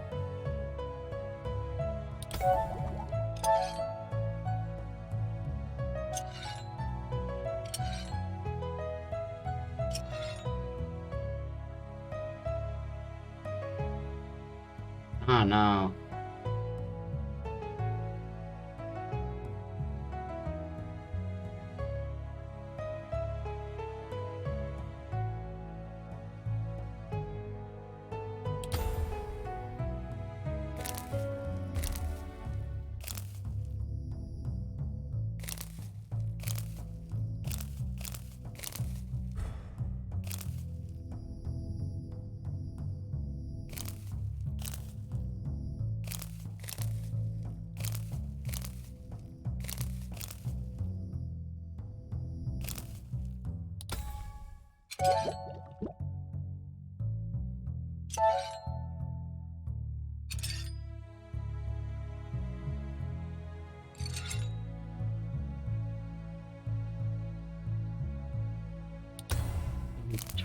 I turned it the wrong way.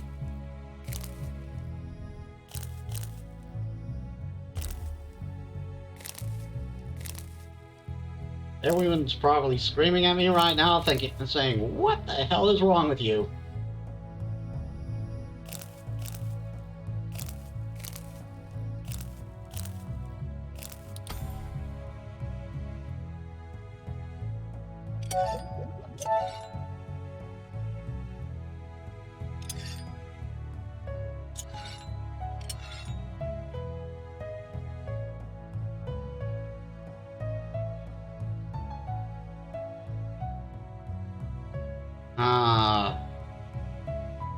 No matter what, something bad's gonna happen.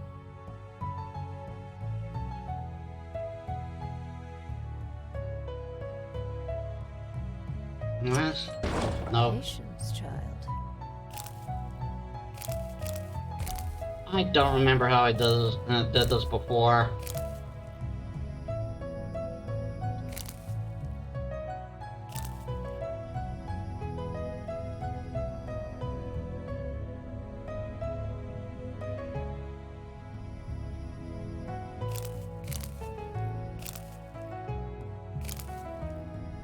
No matter what, there's a volatile ingredient.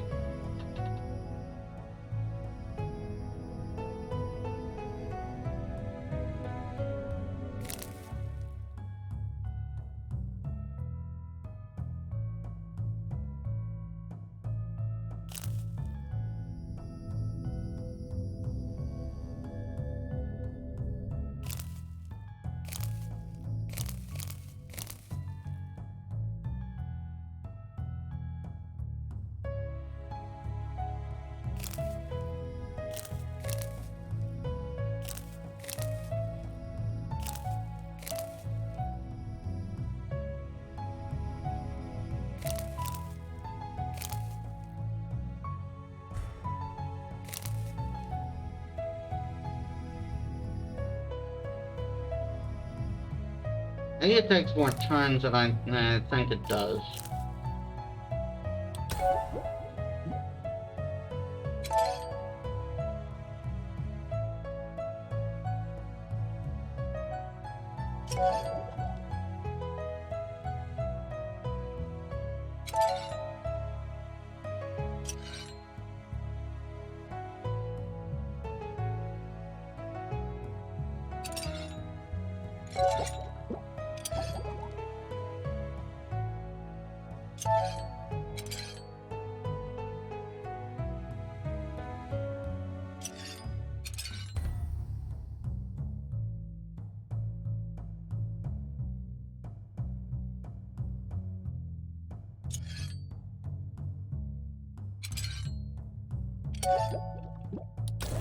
Whoa, look at that! Yeah, 11 turns. That's rough.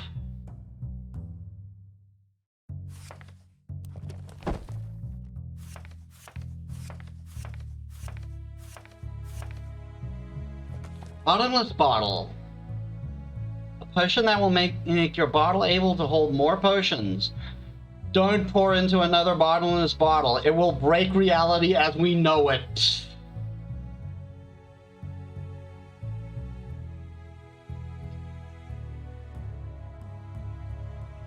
Jeez, I thought this was for once going to be a reasonable one, but this is taking up all our time.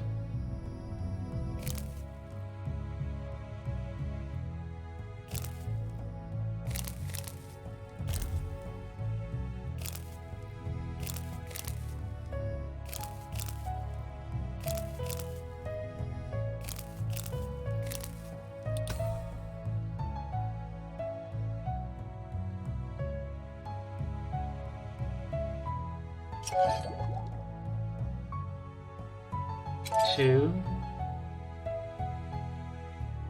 3, 4, 5.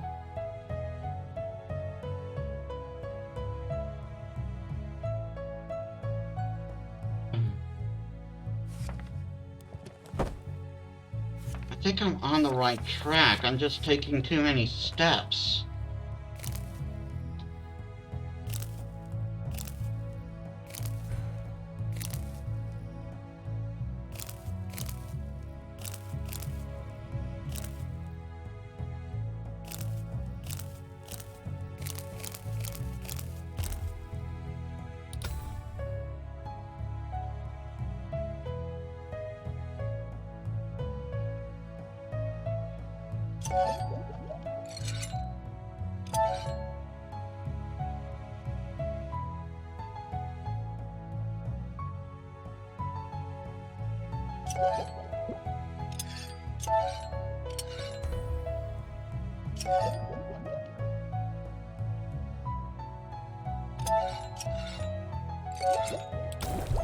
There we are, finally!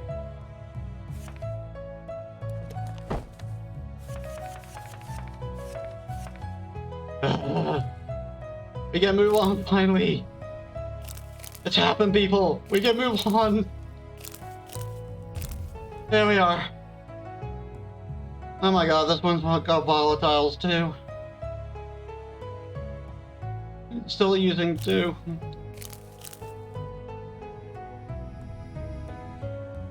But I think we can work a way around this.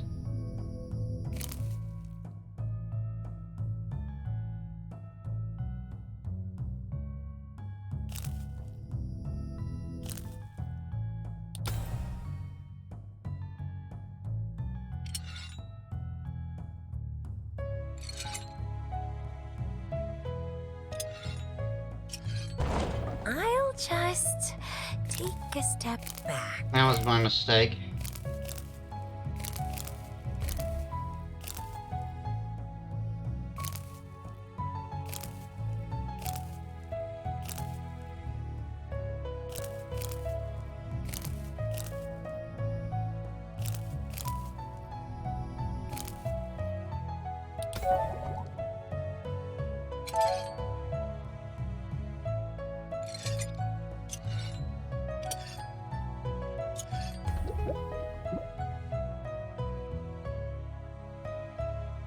I goofed. I used the wrong ingredient. Yeah. My god, it is the same kind of puzzle.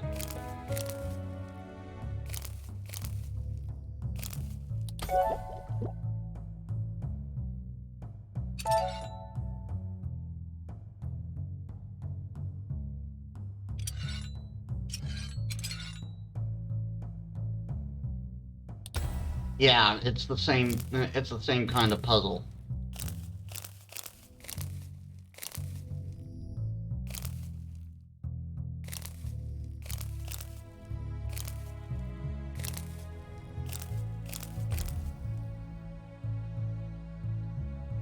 Remember what I said about being bad with sequences?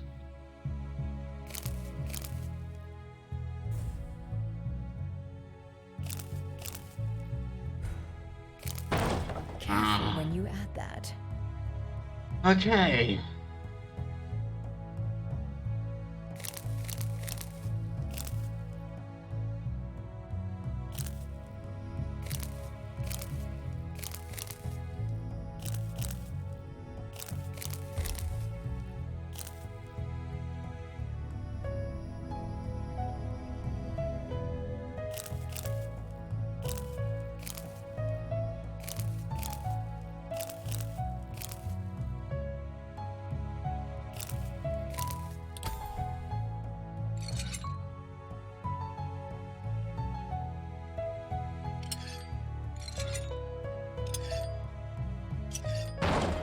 Oops. You see why this isn't baby mode anymore?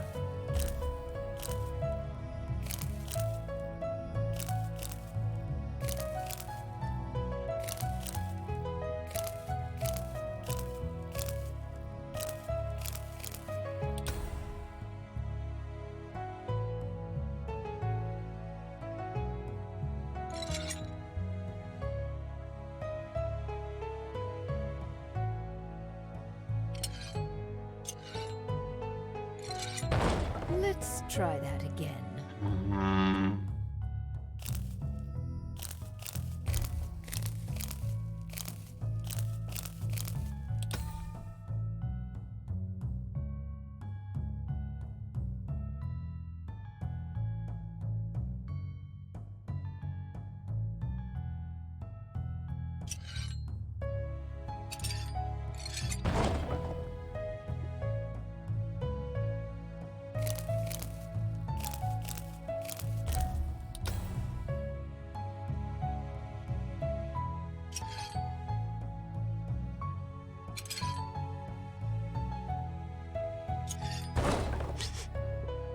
What's that smell? I'm getting sloppy again. Okay, I just need to really pay attention to what I'm doing.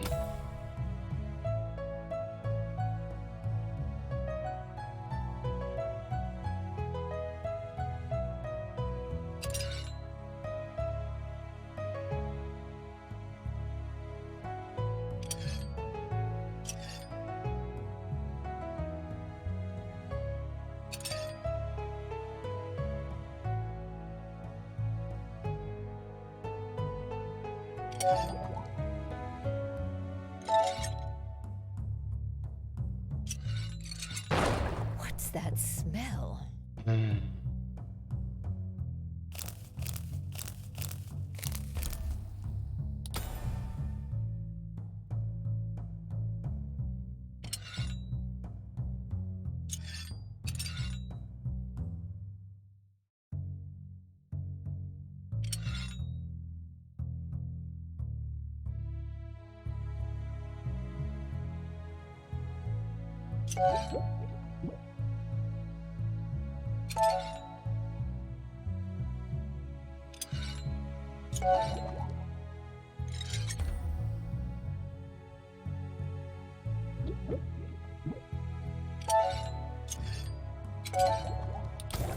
Whoa, look at that! Still the 11 turns thing.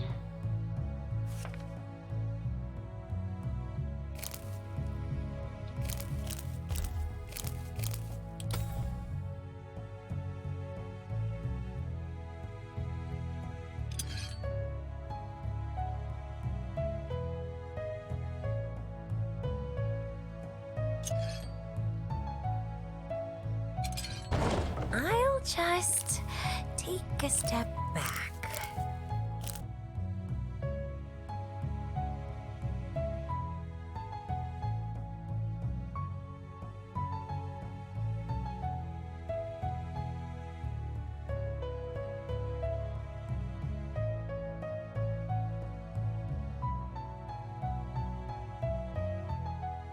I don't even know if this is the right one. Like, it has to be these 3 ingredients. It has to.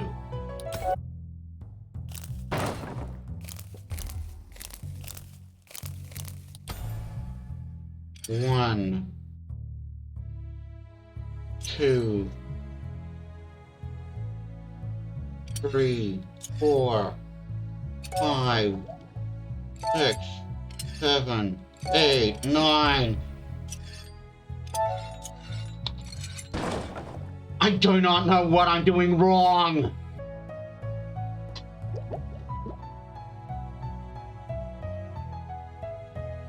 Okay. I haven't completely calmed down. So, what we're going to do is move on.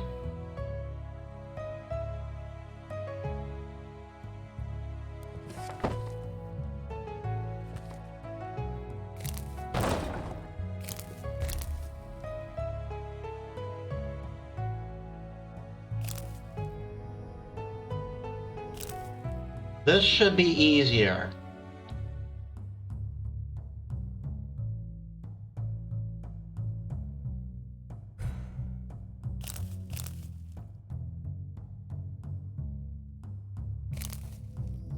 Because we're not limited. 1, 2, 3. Whoops.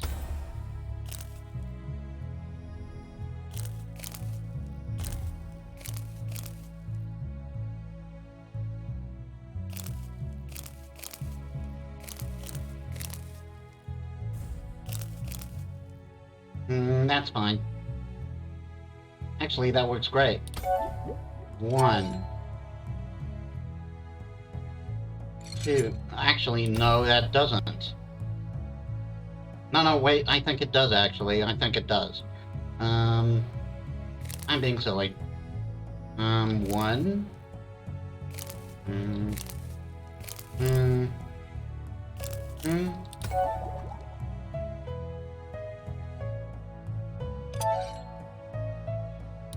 No. Cut out as many steps as possible. Let's try that. My bad.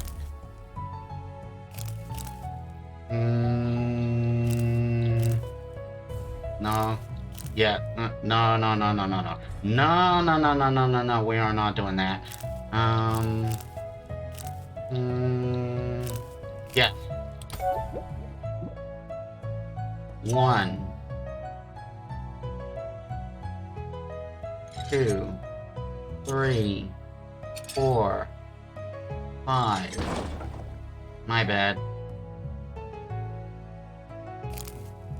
But this should be easier.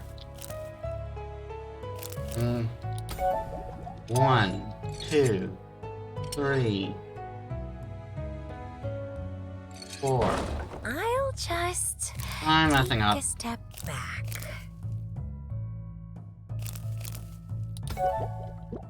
1,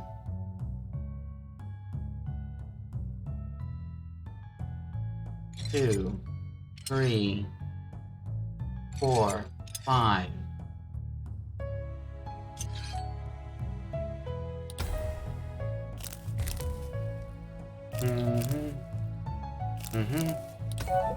These mistakes are my own.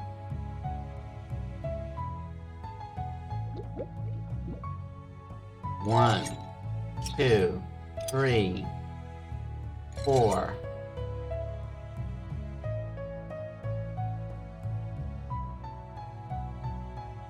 5, 6,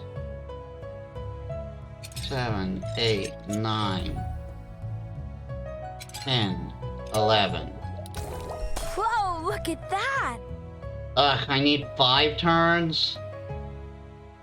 And I need the volatile ingredient. Okay, fair enough. That should be doable.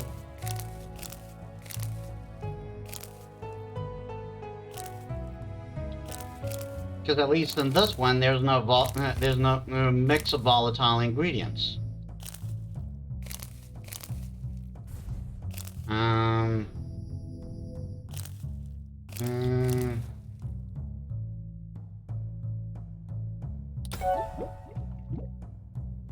One, 2, 3, 4, 5. No. Well, we'll get the volatile ingredient star. This one's even worse.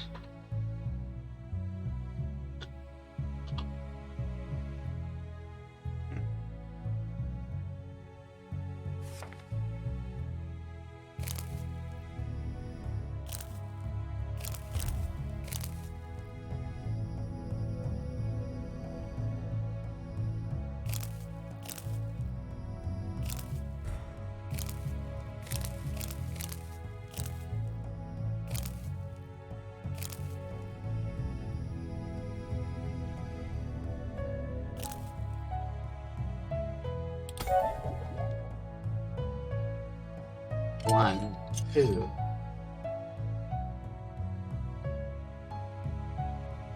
3, 4. Nope.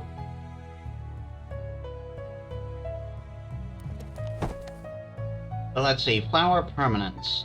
Part of your beautiful flower crowns wilting, this potion will make them last for eternity. I think I know what I gotta do here. It's a bit on the risky side, but... What's that? Ah, my bad.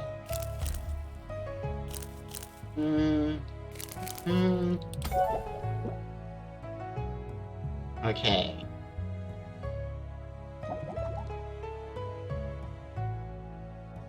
One, 2, 3, 4. No.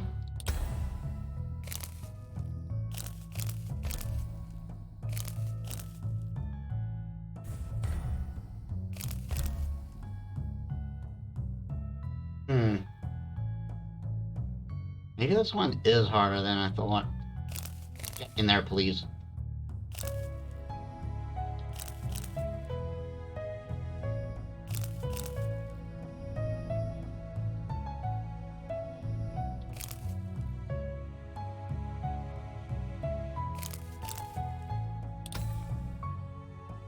No.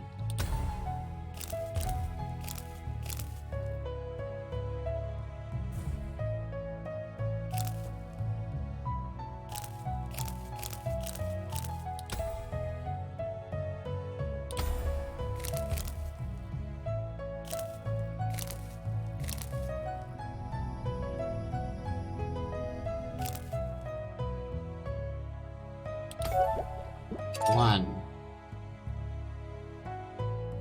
2, 3, 4, 5. No matter what, I'm always going one over.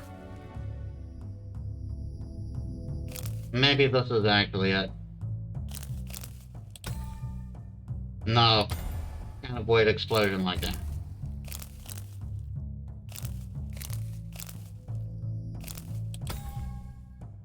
One, 2, 3, 4. No.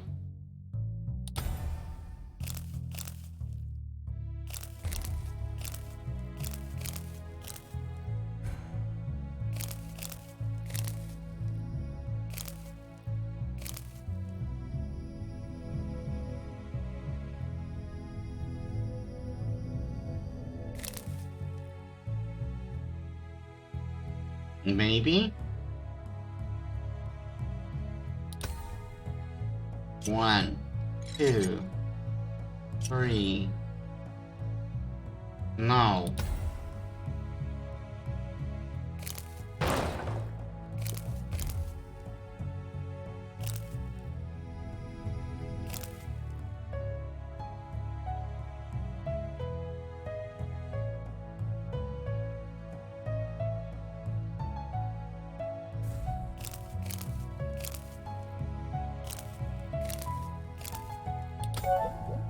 One, 2.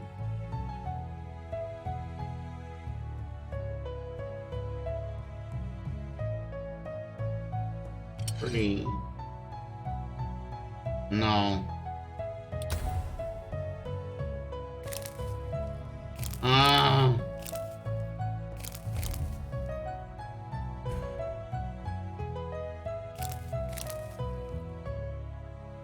Problem is, I always have to move that one.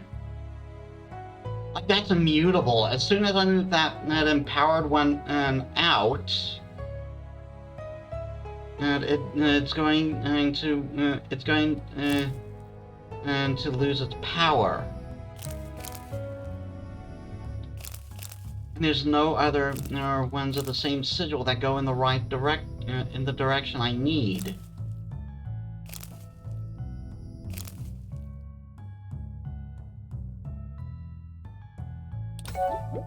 One, 2, 3. No.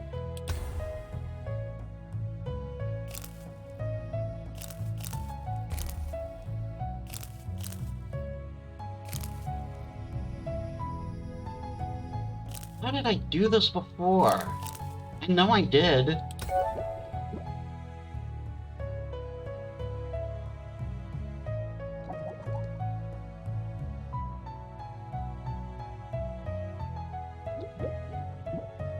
One. Ah.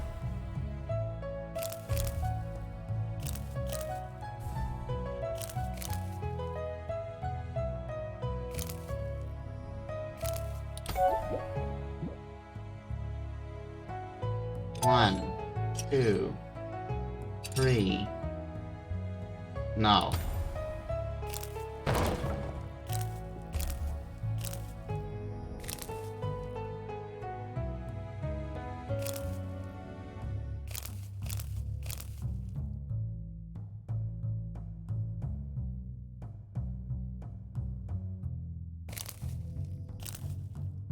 I think if I do that, I don't think that'll work.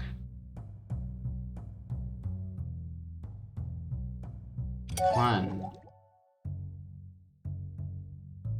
2, 3, 4, 5. Yeah, again. There's something I'm missing. Let's move on before I start getting angry again.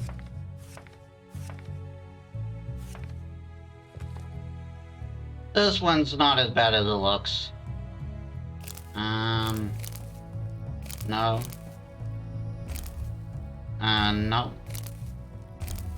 No, I need the one with 2.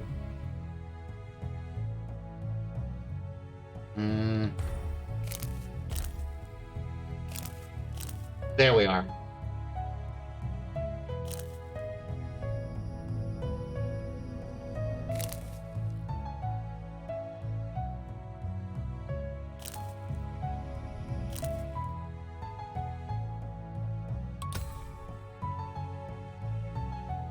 One, 2, 3. Patience, What? child.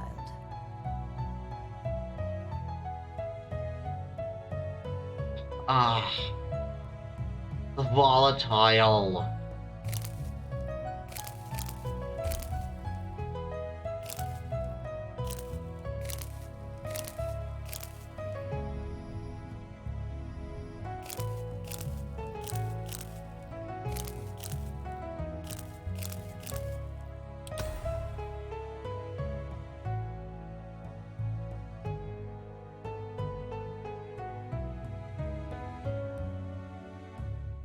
And I need 4.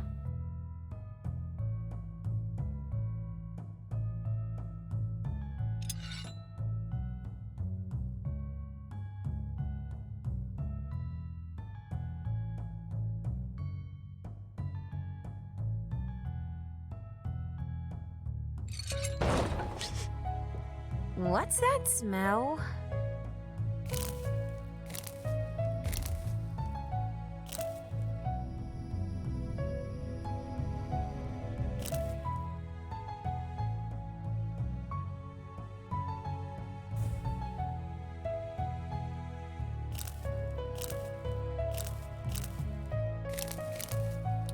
Okay. 1.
Another discovery! 15 turns, of course.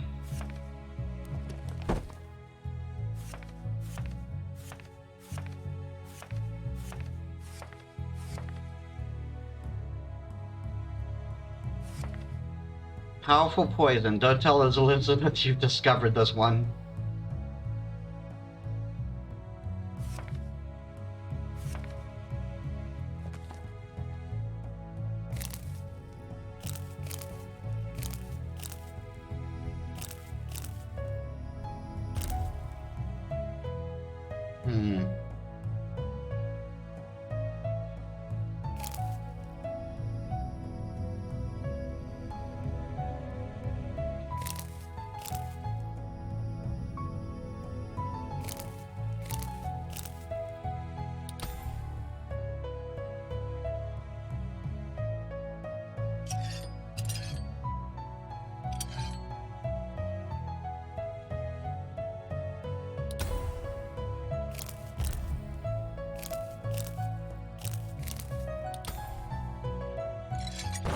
Careful! My bad.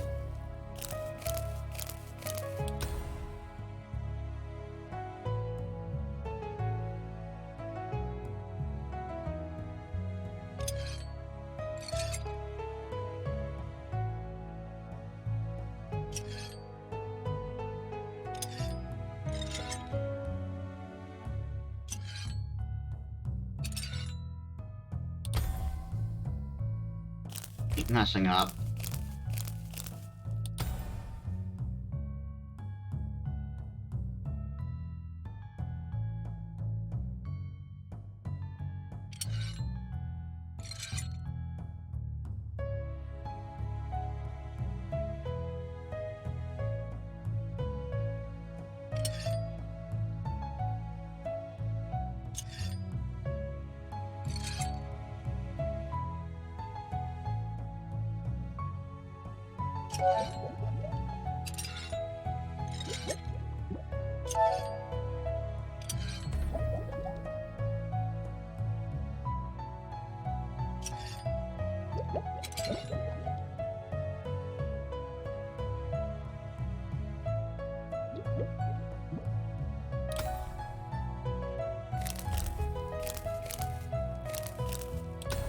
I think I'm on the right track.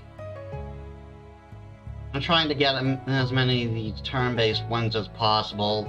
Save myself more headache later.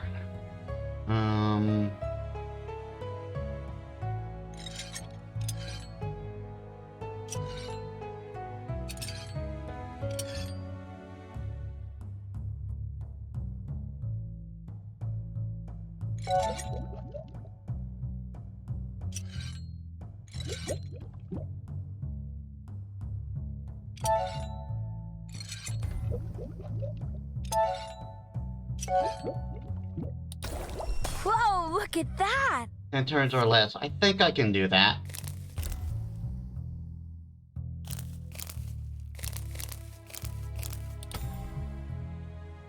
One, two.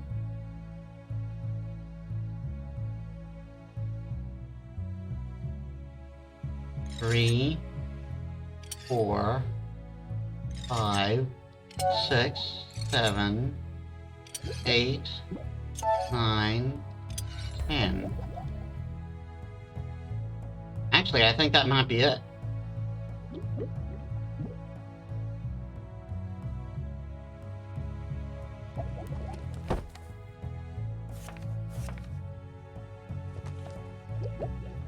Yeah, that's totally it.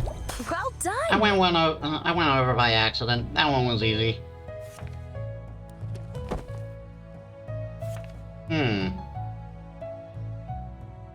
This one's actually easier than it looks.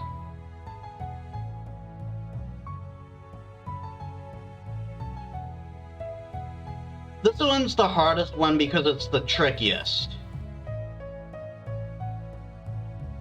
So, that. No. No, it wouldn't be that one. That, and Whoa, look at that! Easy. See, that's 3 stars, just like that. I think that's when he wanted to give you, as a freebie.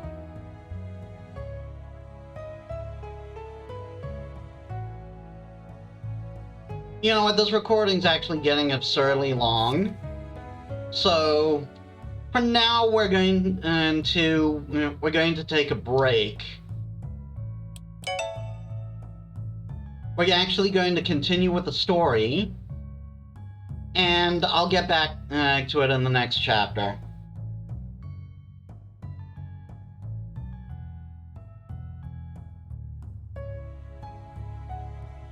Don't worry, I'll cut this section down severely, so you don't see me getting pissed off that often. Trust me, it's not going to be a fun kind of mad. Well done. Okay. How did you become a spirit alchemist? About that. Just how did you become a spirit alchemist, Elizabeth? What happened during your time with the Empire? Elizabeth looks uncomfortable, silently mulling over her answer before she sighs. It's not that simple. It all began with the uprising in the north. Some mad mage had roused the spirit of some vicious demons, and was wreaking havoc across the mountains. And our normal weapons were proving ineffective, so a lot of effort was put into finding a solution. I see. A young prodigy tinker mage, Liv, came up with an insane idea. She wanted to create a portable device that could be used by non-mages by fueling the spells with the souls of demons. It was the perfect solution. Get rid of the demons by trapping them in the very weapon, then used against. It was the perfect solution. Get rid of the demons by trapping them in the very weapon, then used against the human army behind them. Then use it against the human. Then use it against the human army behind them. Ugh. Everyone thought she was insane, of course, but she somehow managed to claw herself to a small research budget and approval of the Paragons. A small team was assembled. Liv herself, of course, and a spirit mage, Bjorn, myself, fed as an unlucky guinea pig, and 2 knights from Iridus, Chris and Alethea. I wonder. We were stationed out here in the boonies for years, and 5 of us became almost as a family of sorts. Our days were spent assisting Liv in her vision. Eventually, she was successful. If just... The spirit locket she built was exactly what was needed to turn the tides. We all went there to the front lines and ourselves, and saw things to the end. The uprising quelled, and I and the others were hailed as heroes. What happened? So you left? What happened? Politics. Lethrus, grant me strength. I hear you. Accusations were made that the uprising was the work of the kingdoms of the north. All lies, of course. The Paragons had gotten a taste for war, and they needed an excuse to start a new one. Gee, I wonder if anything's happening now that mirrors that. I and the other heroes were sent to fight our neighbors, as to bring the land under the banner of the Empire. The Northerners are tough folk, though, and the war dragged on. The Paragons were losing support among the nobility. The spirits had been hunted to extinction to feed the new spirit lockets. People were starving. And that's when the cleansing happened.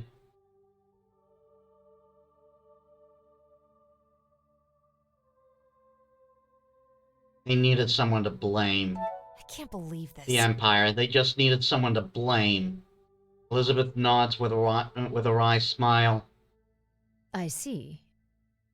When your failed politics are throwing the lands into chaos, it's much easier to blame the ones documenting the truth than to actually fix things. The Empire made up some excuse, found a corrupt mage or two to use as an example for the entire profession, and then they sent us to kill them. And we did. Elizabeth has a faraway look in her eyes as she speaks. If just... An entire line of mages slaughtered with the very weapons they helped create. The war was eventually won. The king was annexed. Its people fleeing into the mountains. The kingdom was annexed. And its people fleeing into the mountains. And I left the Empire. You did the right thing. I see. You did the right thing leaving them. It's not Did that I, though? simple. It was the system that started the war and pit us against each other. But I was the one on the battlefield. I could have left sooner, but I didn't. I was too blind by our first achievement, by love, to realize where it was all going. Alethea didn't see it my way. She still believed it was the only way to gain peace. If she truly believes that, or just needs to believe it to justify what we did, I don't know. I hope Victoria doesn't take after her in that regard. She is a sweet girl. She deserves better. But that is quite enough of that. I'm tired now. Be careful out there. Please excuse me. I'm tired too.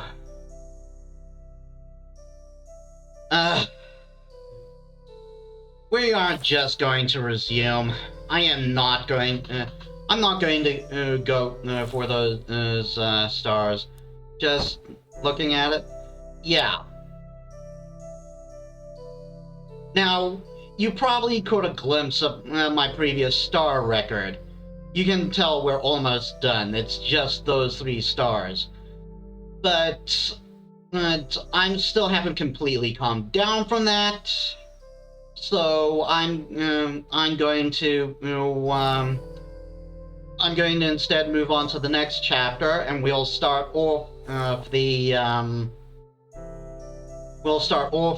next chapter getting that done. How did it go? Okay, let's make these wards. I'm ready. I got the ingredients. Let's make these I wards. see. Very well. I'll show you how it's done. Protective ward. Thank goodness it's one of the easy ones.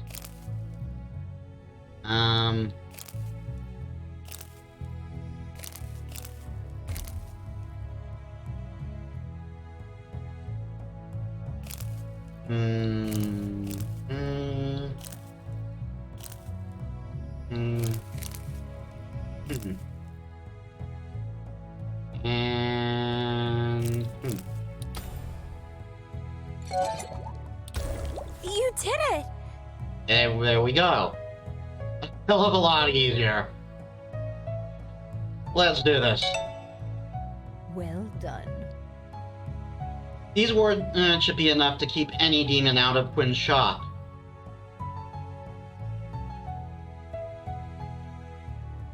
Thank you. Thank you. Thank you, Elizabeth. This will be great help. This will be a great help against Ronan. I appreciate it. I'm glad I can help. Quinn is a dear friend, and I want to keep them safe as well. Just you be careful as well, all right? I'll be here in case you want to practice your spirit alchemy further. Good luck, dear. Yeah, we are not going to do that. Like I said, we're leaving it to next chapter. We're going to do this. Welcome back. What can I do for you? Ready to put up the wards? I have the wards from Elizabeth. Let's prepare our trap for Ronan. How lovely. Okay, if you're sure. I'll let everyone know I'll let everyone know we're ready. I'm ready. This is it. I'm ready. Let's call everyone. Okay, let's do this then. As the sun is going down, you all gather at Quinn's shop to set up the wards you and Elizabeth made. Victoria is pacing near the door, and even Michael has the good sense to leave her be.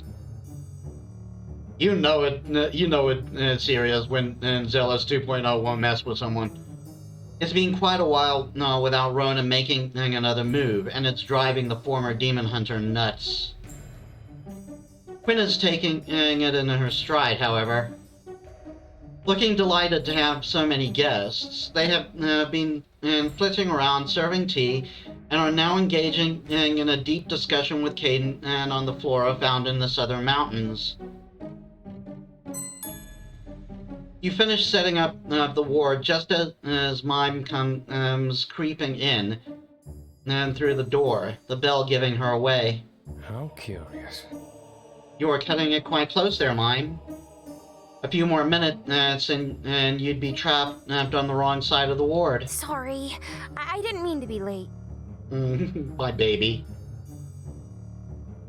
You are helping calm me down. I'm not gonna be suspicious. Is something the matter? Are you okay? Hey, Mime, is something the matter? You've been gone for a while. What? No, everything's fine. Perfectly peachy. What now? Certainly not fine. You have been disappearing an awful lot lately.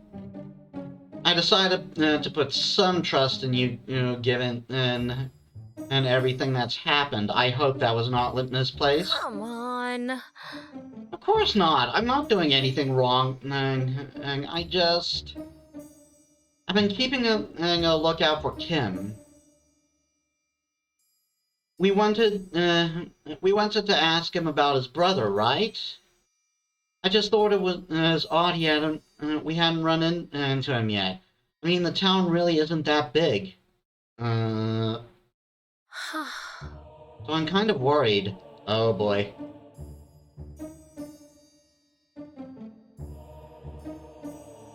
I'm worried as well. No.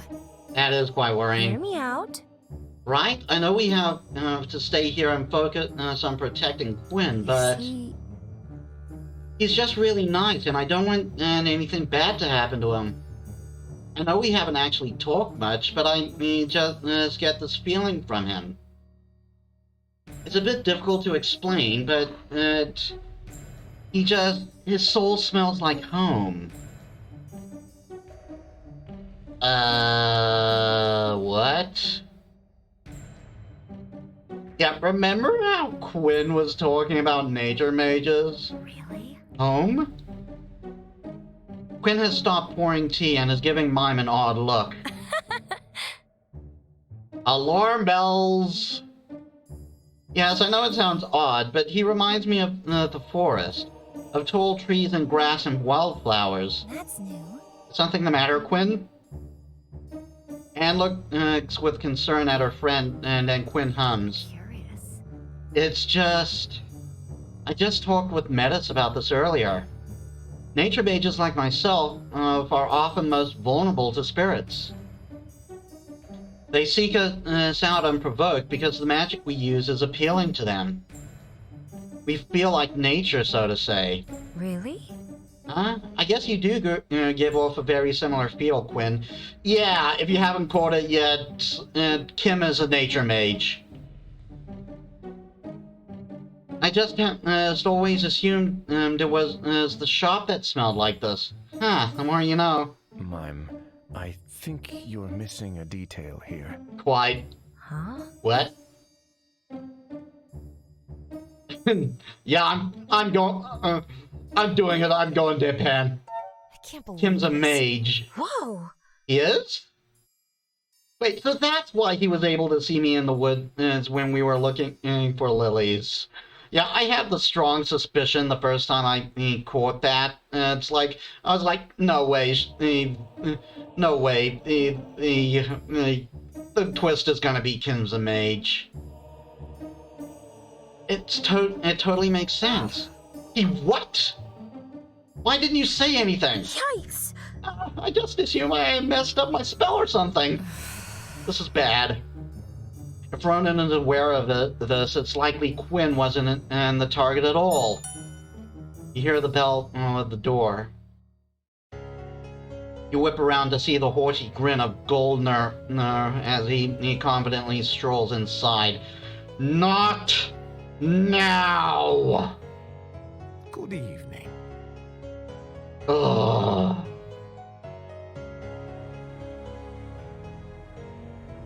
Can someone just shove something off his ass, up his ass, so we can be on our way? How fortunate that you are all gathered here together. I have something important to discuss with you all. I do not care.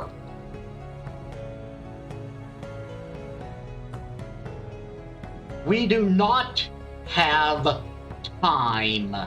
What? We don't have time for your games, Goldner. What do you want? Why, you You know very well what I want. disgusting. I know you're the ones who broke into my home and stole precious documents of mine, and I am here to get them back. Oh, yes? You and which army? Goldner merely grins. Shapes appear in the darkness behind him, lining up outside the door. Thieves! Burn it down! You will pay. Oh, Lethra's mercy. I'm with you there, Anne. Well, they don't sound happy. Oh, really? Ah, an angry mob. Brilliant. The yell continues, and Goldner strokes his... The yelling continues, and Goldner strokes his beard with a chuckle. I want to rip that beard off. And that stupid mustache, too. It seems a nasty rumor has spread among my workers after the unfortunate break-in. The thieves worked off with not only my personal belongings, but also their precious salary for next month. Yes, I figured. Needless to say, they are not thrilled. Interesting. I believe that you meant to say that you have been feeding your workers lies, and are now using their anger as a weapon. Pathetic. I never lied to them. Oh. Don't even try to BS me. I am not in the mood. I have simply seen no need to correct their perception of the situation. The omittance of the truth does not mean it's not a lie. Why should I help but uphold your reputation when you're the one to have wronged me? If this slight were to be corrected, however, I might be inclined to step outside and clear up this misunderstanding. So, you're threatening us? This shall be good. Nothing of the sort. I simply am a businessman trying to strike a deal. You are threatening us.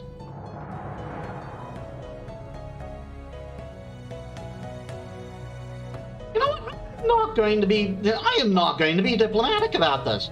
I'm just not. He is not a receptive person. Get lost, Goldner. We have no interest in your so-called deal. Really? So that's how you want it. If that is your decision, then I guess I will be going. I wish you all a lovely evening. With a mock bow, he strides back towards the door. Mime suddenly tenses behind you, grabbing onto the back of your shirt. Something's wrong. There's something outside.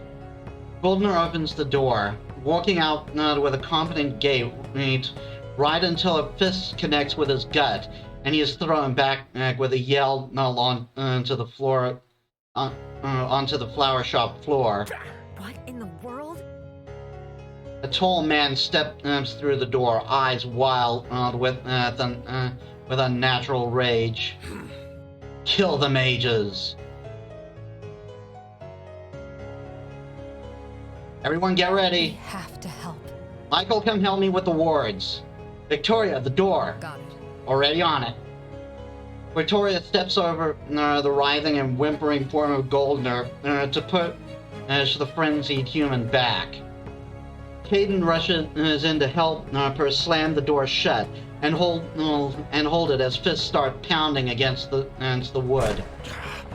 Now, Metis, you and Michael make quick work of the remaining wards. The spell flaring to life with crackling blue energy. It bends and bounces like a great soft bubble around the shop. And the fists and stones hammering away on the outside are repelled with a soft bounce. Isn't this neat? That should keep them out, though it will also keep us in with that guy. I don't know what's worse. Can we just throw them out there? And throw him out there? Let his workers punch the shit out of him? Sorry about that, I didn't mean to swear. I'm trying not to swear unless it's in the game. You all stare at Goldner, who is slowly recovering from his fall, wheezing and spitting angrily.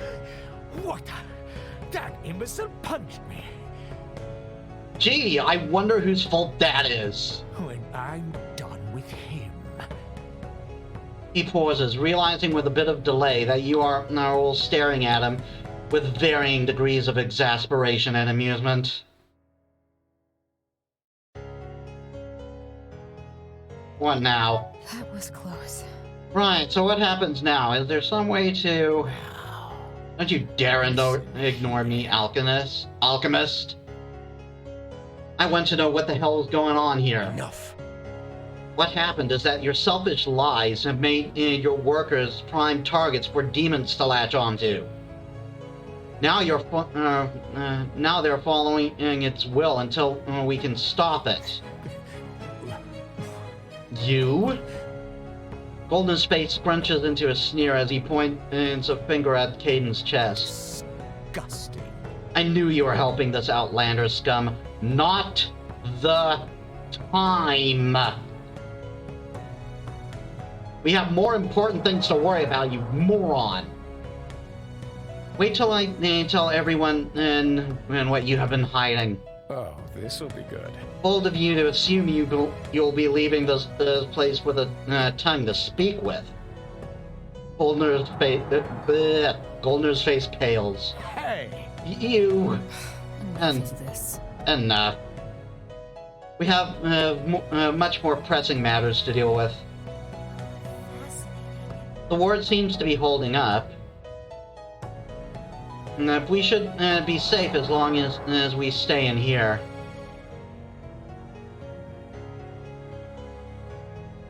What about Kim? Oh, hold on. What about Kim? If Mima's right, that he might be the target as well. By the gods.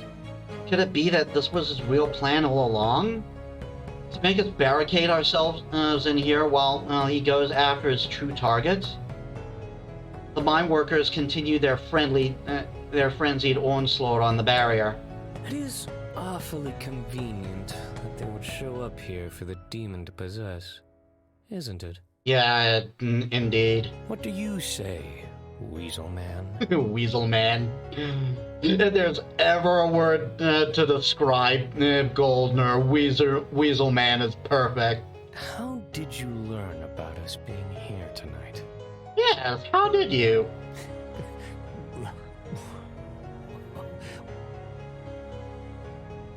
That's none of your business, Goldner. I will castrate you. I swear I will castrate you. I am not in the mood. Lethera's mercy. Ronan, then. That figures. You know. If we could just find the demon and in charge of these people, we could leave in search of for Ronan. But I can sense it somewhere outside, beyond the angry people. I can't believe this. So we're stuck. perhaps. Perhaps, but we're not without options. What Whoops. now? Sorry, Quinn. What do you mean? Actually, Well, if we can't leave my shop to find the demon, perhaps we can lure it inside here with us.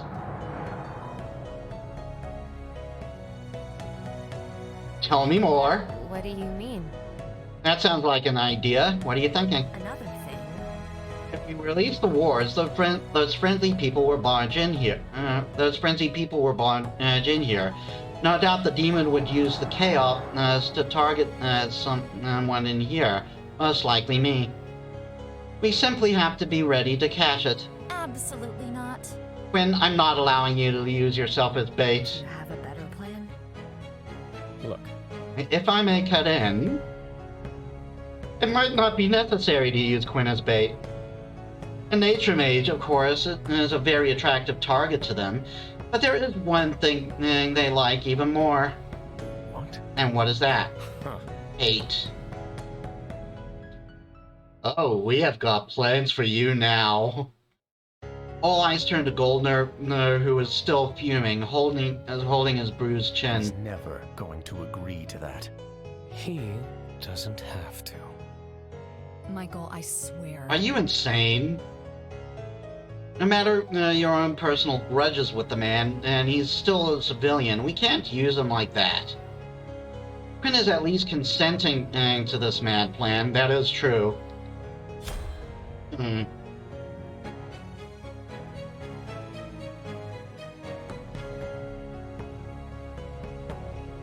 I know it's not gonna do anything. I know it's not going to be. I know it's not going to change his mind at all, but I'm sticking with the with Quinn's plan. Like, I'm going to be the better person here, no matter how I feel about him. Okay. I agree, Victoria. We can't just drag a stranger into this mess. Let's go with Quinn's plan. Don't worry, Anne. We won't let anything happen. Thank you. Okay, then. I trust you to protect me, Metis, and we will. What in the world are you all going on about? Have you not been listening, you stupid... Let's not do that. None of your concern, old man. Now be good and take cover behind the counter. Unless you want to get into a fist fight with more of your own bad decisions. This. Golner doesn't look pleased, but he complies, stumbling to safety while the rest of you get ready. You release the wards, and immediately the group outside pushes through the door, mindlessly swinging at the first person they can see. I am not getting paid enough for this. Ah, Victoria. Pathetic. Look. We'll hold the door, Metis. You keep an eye on. You keep your eyes on Quinn. Yes, leave the brawl to us. Your companions hold off the mine workers at the door, and you step close to Quinn, glancing around and warily for any signs of the demon. They're here. In the next instant, a force sends you flying, crashing into the shelf of dried herbs, and breaks beneath you. No. Good evening, mage. Absolutely not. Stay away from me. Now, why would I do that? After all, you were the one who invited me in, were you not? Quinn's hands clench at their sides. A curious soul. The obedient child who never questioned their path as rails were welded in front of their feet. But that has changed now, hasn't it? You question your purpose. You question your happiness. You have tasted rebellion, and it was sweet, so you desire more. With desire comes fear, however. Will I succeed? Will I reach my goals? The anxiety has shattered the clear surface of your life, but don't worry. I can give you the power to bring peace back.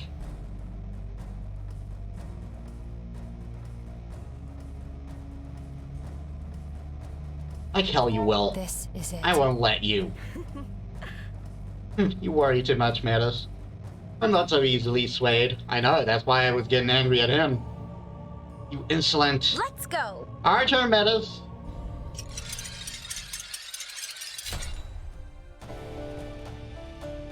Oh, we are going to have fun.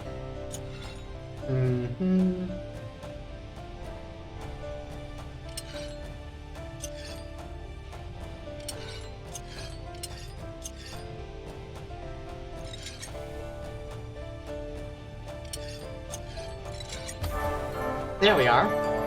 It's an easy one. Well, those tend to be easy, really. The demon lets out a piercing scream as it's sucked into the locket.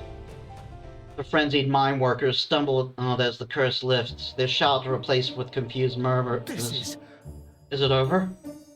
Goldner pokes his head out from behind the counter, and Quinn breathes in deeply, forcing a smile. It would appear the danger has passed, yes. Which means it's probably time for you and your people to return home. Shop is closed. Huh? Did we break in here? What happened? The townsfolk are looking around, their confusion slowly turning into panic. What the? I shouldn't be here. Molly will kill me. We should go. They rushed out the door, and Goldner. And Goldner stumbles after them, flustered. Why, you? Wait, you cowards! We're not done here. This ends here. Oh, I think we are. Victoria draws her sword and points it at Goldner's neck. Tell me. Tell us where Ronan is. Hey! I don't know what you're talking about. Get the thing out of my face! He yelps when Victoria presses it closer, and Michael chuckles from behind. Speaking from his experience, Monsieur, you don't want to push your luck with this one. Look. The man who told you about our location, where is he? Why should I help you? Because we saved your damn life.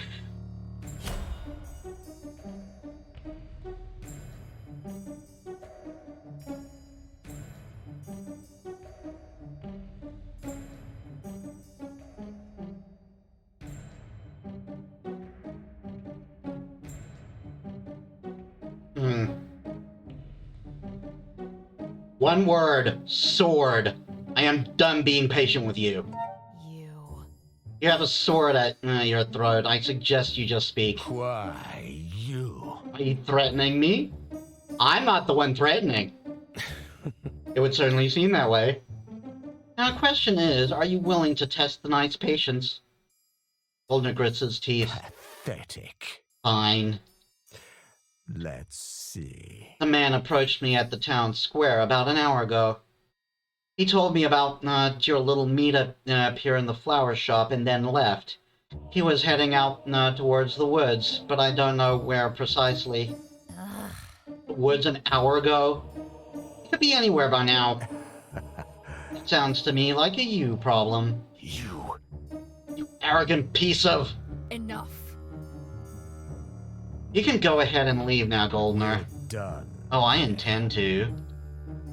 Victoria steps out of the way as the mine workers storm toward... as the mine owners storm towards the exit. What was I reading? Pausing in the doorway to sneer. You will regret this.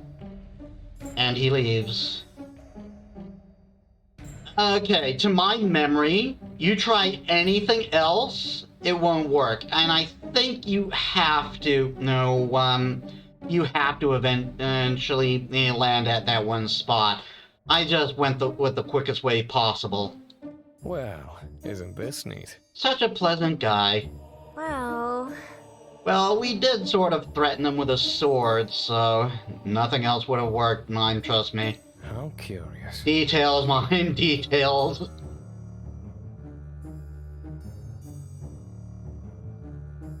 We should go. We've gotta go.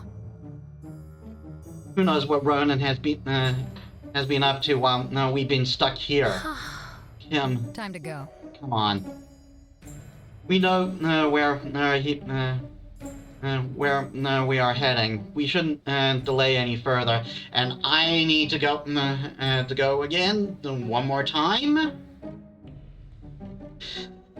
Sorry about this.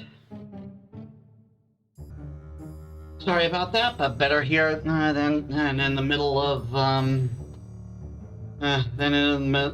the next scene. Trust me. We shouldn't delay any further. Let's go. What about Quinn, though? The wards are broken, and so nothing's here to protect the shop. Actually... I'll come with you. Come again? You don't have time to be worrying about wards now. We should stick together until this is under control. Don't worry, I won't slow you down. Really? Are you really sure, Quinn? This might be dangerous. Actually... I just faced down a demon leading a frenzied mob. I think I'll manage. Yes, Quinn's got a bit of badassery too. Got it. Let's go then. You all rush through the town in a race against time. The forest towers above you. The blackened tree trunks like a silent pillar is judging you as you hurry onward. This way! I can sense him this way! Mima's looking particularly frantic, running ahead of the group until you make it to the clearing. Please stop this, Ronan.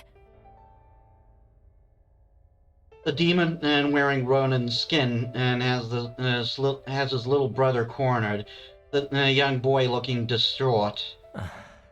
Don't be like that, dear brother. I just told you I need your help. You wouldn't refuse to help your big brother, would you? I know you're not really my brother. You're just some bad spirit who's controlling him. I won't do anything you say. I will never help someone who hurt my brother like this. Fight, kid! Fight! Little pest. Then I guess we'll just have to do this by force. Ronan holds up the locket and it glows ominously. He's shooting out a beam, much like when you seal away demons. Him screams when it hits him. Someone, please help! Helping!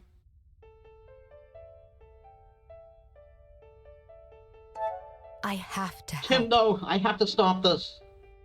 Gritting your teeth if you step You step forward, clutching the spirit locket. Metis, you draw upon the power of the locket and throw yourself between the brothers. You. Metis. Yep, 2 in 1 chapter.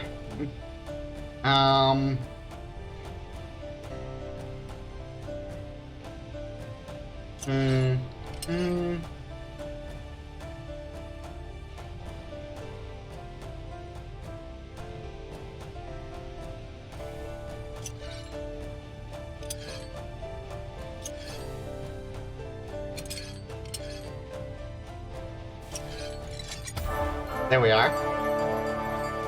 The beams of your lockets connect and rebound off each other. Kim is released from the spell and falls back with a scream.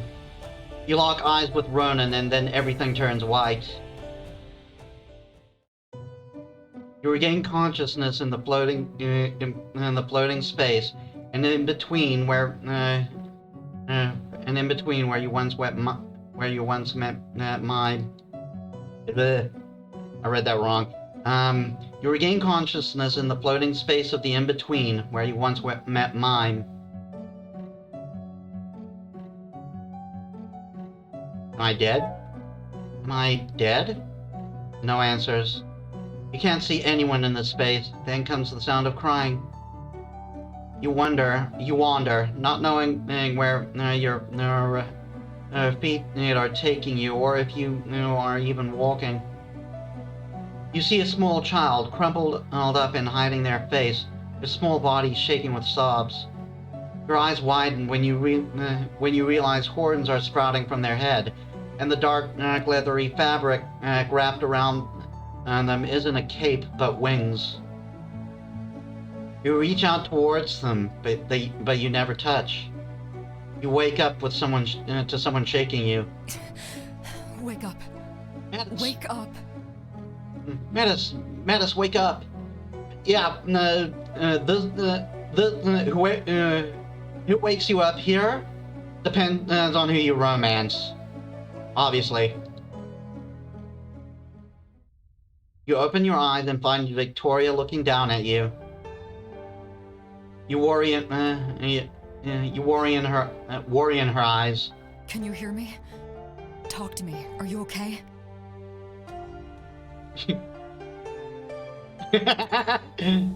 So hurt, I think I'll need nothing now.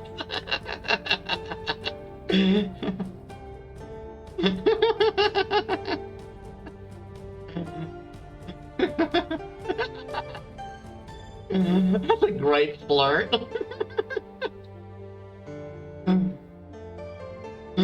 But not the time. I'm okay, what about you? I'm fine. What about you? Are you hurt? Do you need mouth to mouth? Victoria sighs in relief and helps you up from the ground. Her hand lingering just a while longer and to make sure you are stable before pulling back. Idiot. You should worry about yourself. You're the one who was out cold. You're still out in the clearing. Ronan is gone, and the rest of your companions are gathered around you.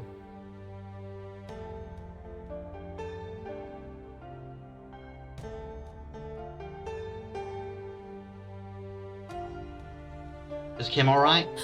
Where's Kim? Is he alright? About that. Kim is fine, don't worry. Using the lockets against each other seemed to have made them rebound, so the spell wasn't complete. You were knocked out cold when the light disappeared. Ronan was gone.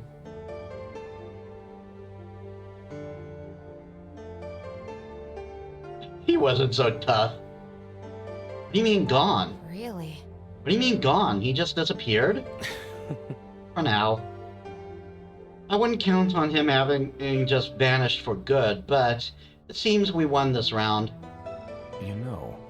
We should get back to the shop, figure out what to do from there. We still have one more matter to attend to, I'm afraid. Kim appears before you, teary-eyed and scared beyond belief. Metis, I'm so sorry. This is all my fault.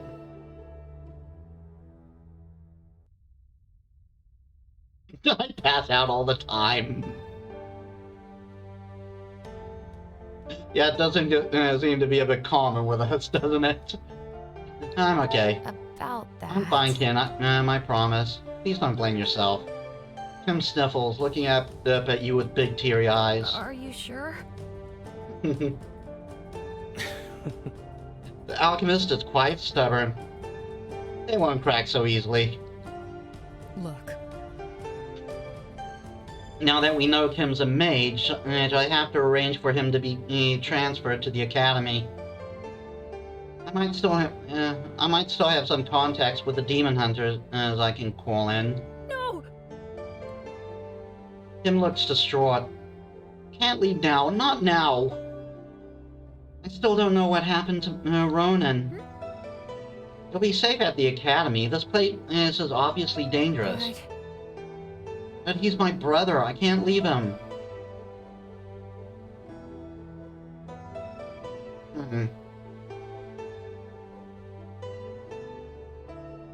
Dee, dee, dee, dee, dee, dee, dee.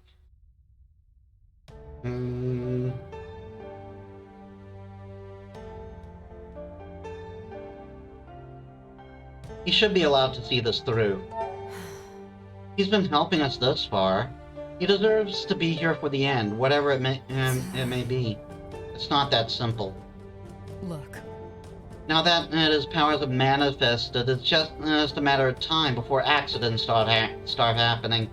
An untrained mage, especially when they are put in stressful situations, is dangerous. We don't want such complications. I can train him. Woo! Go Quinn! Why? Quinn, what are you talking about? I have completed the training of a nature mage. I can definitely give Kim here an introduction to the basics. Yeah, so at the very least, we can avoid uncontrollable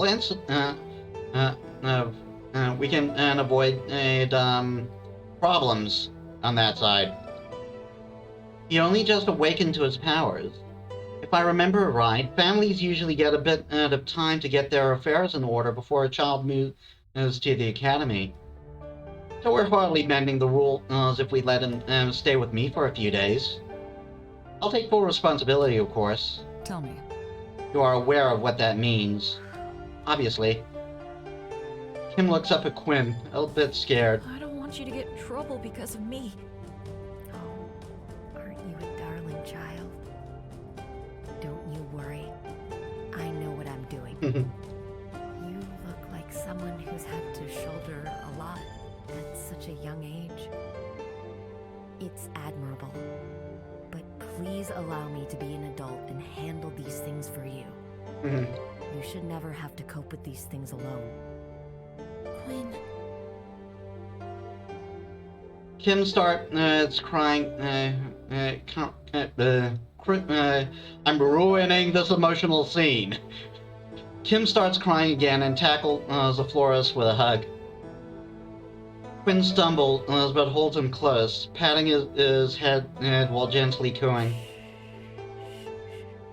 There. Let it all out. As if you needed any more reason to like Quinn. Victoria looks thoughtful, then eventually sighs and nods. 3 days. Then I'm calling in the hunters. Thank you.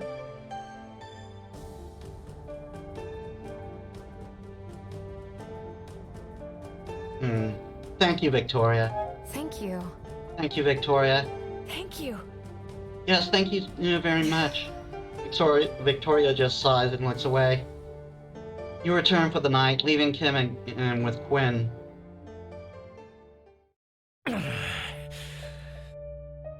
This is blasted. I'm done playing nice. This wasn't supposed to happen. Oh. This Well? shall be good. Oh, well. Seems like you're in need of a little bit of assistance. What? You. Chapter 5. Respite. Yeah, as if you needed any more reason to hate Goldner. You all meet up in the library the next morning, rested and happy about your victory. We did it, folks. We saved Quinn and Kim, and sealed away another demon. So, With these demon souls gathered, we should have enough power to fix the tear in the seal. That is, once I'm done making adjustments to the locket. What's this, Anne? And you're not done yet? Did you think you'd be the bottleneck here? Didn't think you'd be the bottleneck here? It's because you people keep dragging me off on all these dangerous missions. That's it, I'm going into research mode. You won't see me until I'm done. You know. You should take care of yourself as well. Pulling all-nighters can't be healthy. I'll sleep for a month when I get back to the academy. I applaud your ambition, Anne, but you're no use to us if you keel over from overwork. She's not wrong. After Ronan's defeat yesterday, I believe we have a chance to work in peace, at least for a while.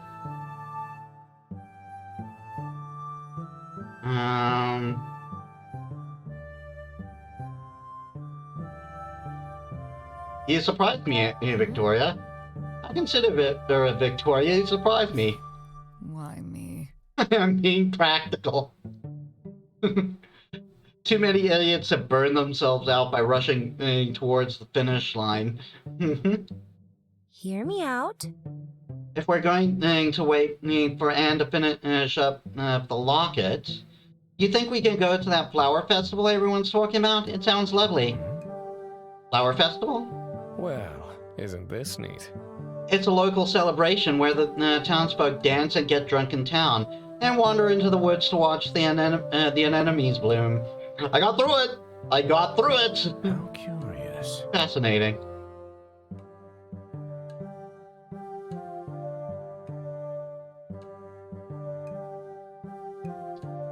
Maybe something a little less public? About that. Perhaps we can find a way to celebrate that isn't quite so public? It would be very difficult for us not to attract attention at the festival. Oh. That is a fair point. Look. Don't let that get you down, Mime. Perhaps we can find some other way to celebrate. Well, I mean, there is a meadow in the forest not too far away, where the people don't go. Will you go with me, Caden, to make flower crowns? Huh? Flower crowns? I'm not, sure? You are precious, Caden. Alright, we'll make some for everyone. Oh, this'll be good. I'm not sure you know what you got yourself into, Caden, my friend. Mercy. Look. Right, if you're done. Victoria glares, but the stare holds little heed. In fact, one could even say she looks amused. This is the plan. Let's not forget the mission ahead. And you will continue developing the spirit locket. The rest of you try for Alethros' sake to keep a low profile for a day. okay. Yes, ma'am. Come on, Caden, I want to go right away. Why would you? Okay, sure. Those idiots. We're all doomed. Bye, Caden. Everyone agrees and then leaves to go about their business. But before you go, Michael taps you on the shoulder. How curious. I might have a good idea for how to give Mime the festival experience without Victoria blowing a blood vessel. I'll fill you in later, okay? He winks and walks off. What was that about? You know, Victoria, with my invisibility spell, I could really help you out with gathering information. If you want to know what some sketchy people are discussing, I could just sneak in and... No, Mime. But... I'm not trusting you with something as dangerous as that. Knowing you, you'd trip over yourself on the way and reveal yourself. Harsh. that... It would be dangerous if you got caught on your own like that. You better stick close so I can keep you safe. Got it? Victoria... Now, let's get back to it. Okay? Right. I like that. Like, it sounds harsh, and it sounds like she's putting Mime down, but that's just how she expresses her worry. She doesn't want anything bad to happen to Mime. Anyway, that's all for this session. I will get back to those. I will get back to those alchemy, to those last few alchemy challenges. Like I promised you, they are the last one, and I should know. Like where I landed up in my previous save file. That's when I got the achievement for completing them all. But I just don't have the patience to do so right now. Maybe maybe between the recordings, I'll run this game and make notes of what of the least amount of moves. Maybe I don't think I can, and I don't think I can do that effectively. But if I can do that, I will, and it can save us some time. Anyway, that is all for Arcadia Fallen this session, and I will see you guys next time. And for the next chapter, this is Metis Balaska signing out.